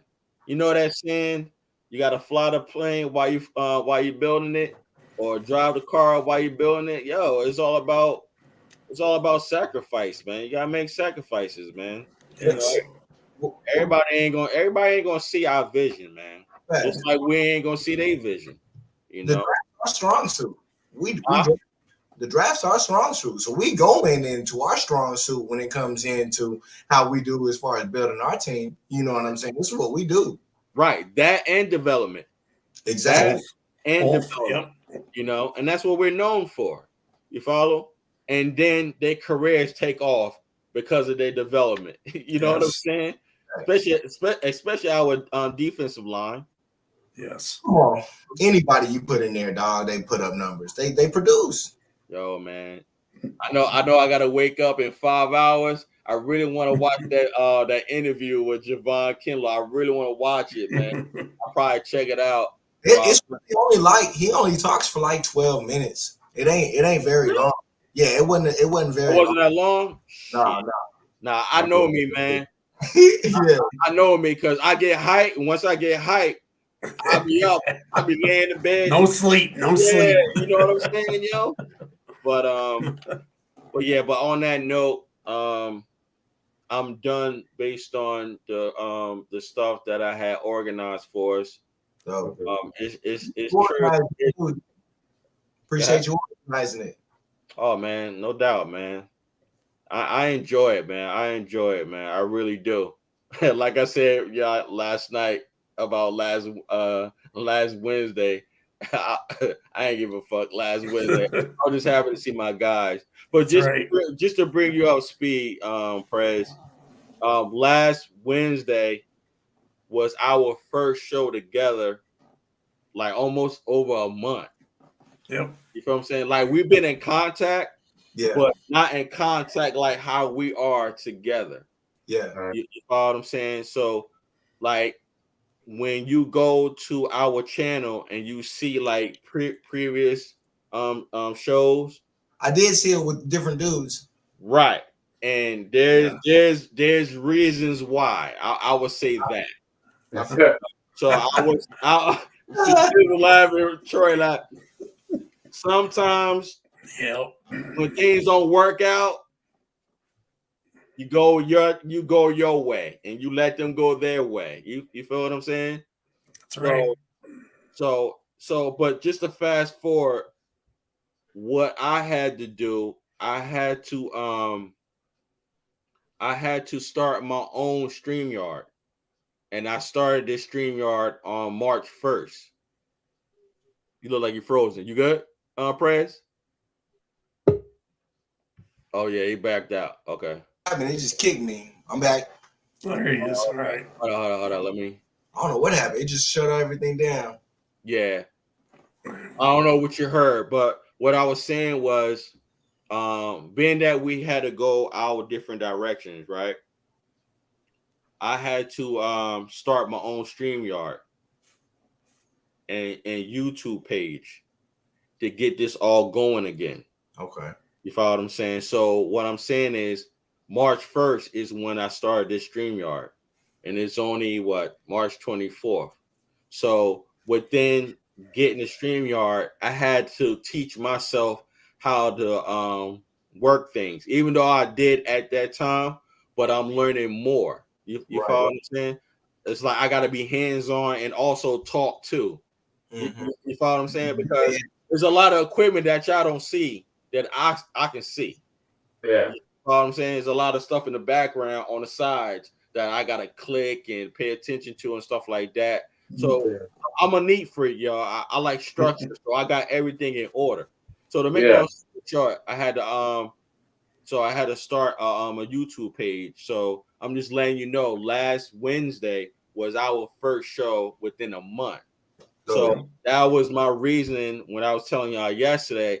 I was so prepared for last Wednesday, but when I seen my guys, I was like, man, I was just so happy to see him. I was like, man, fuck, I had organized. So, but I appreciate what you said though, bro. But I learned from a couple of content creators. They did give me some advice that it can get mentally tiring. It is a lot of work. You know what I'm saying? But you know how like when you enjoy something, it don't become work. Facts. Yeah. But they did say it does take a toll on your mental state and stuff like that. Yeah. But yeah, man. I just wanted to bring you up to date what's going on. And from me to you, man, it's good meeting you, bro. Yeah, likewise. That's right. Yeah, man. Like I said last night, man, I like your spirit. I like your energy, man. Yeah, perfect, man. This is awesome, bro. Everybody is just genuine, respectful, man. It's dope, bro. It's awesome, man. Great first episode. No doubt, no doubt. And I was thinking about you earlier, and I was like, yo, should I introduce him as a part? And I was like, nah, yo, let's just flow. You feel what I'm saying? Let's just flow. You follow? Mm-hmm. But yeah, I was just thinking about a lot of things. I was like, nah, I don't want to. You never know, the brother might be nervous, and I don't want to put him on the spotlight. And I like, nah. I remember you were saying last night, me and you, we're not really spotlight people, even though we're doing this. Yeah, this is social media. When you're in social media, you're in a spotlight. Right. I think what you both are saying, like we don't thirst for it. Yeah, it don't push me in any way. Because you're in the music background. I came from a music background, so I understand. I can understand where you was coming from when you had also said that last night.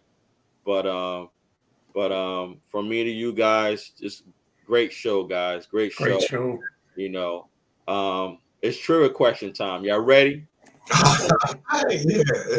Jizzle ready. We know that. Yo, being that Prez and Jizzle team beat my team tonight. I hope I beat that ass tonight with this trivia question. So hopefully I'll be 2 for 2 tonight, being that he didn't get the other one right. Troy had got it right. Oh yeah, yeah, man. Y'all ready for this trivia question? Yes, sir. Yeah. All right. So what I do, of course, I'm going one by one, respectfully. So Prez, Troy's our elder. You know what I'm saying? Yo, if you don't mind me asking you, Prez, how old man. I turned 36 May 2nd. Oh yeah, you the baby, bro. You the baby. You said 30 what? 36. I turned 36 May 2nd. All right. So Troy, he's 48. Jizzle's 42, right? 42, right? Yeah. I'm 44, and you 36. Okay. All right, cool. All right. All right. So, all right. Here's a trivia question, guys. Oh, come on. All right. So let me read it off to you guys. What linebacker was drafted by the Dolphins in 1980 and traded to San Francisco the same day, then spent his entire 11-year NFL career with the 49ers and earned 4 Super Bowl rings? Troy, what's up? What you got, bro? No idea. You have no idea? Nothing, man. No. Joe, want to guess? 1980? Dang. Yeah, man. So let's see. I was 7. I was 3. 4 Super Bowl rings, though. So he was. I'm gonna come. While you're thinking, I'm gonna come back to you. Jizzle, what's up? Yo, Jizzle. Michael Carter. Huh? Michael Carter? No. Michael Carter? Okay. No, that's wrong.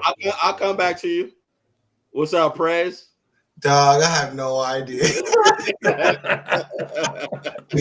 my answer would be Ken Norton, but I know that's wrong. Nah, he looks like him. Nah, yeah. Ken Norton. Nah, ain't Ken Norton. Back to you, big bro. What's up?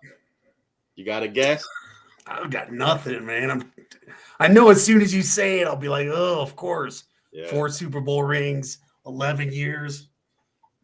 And that y'all know him, yo. Of course. Y'all know him, and y'all seen him.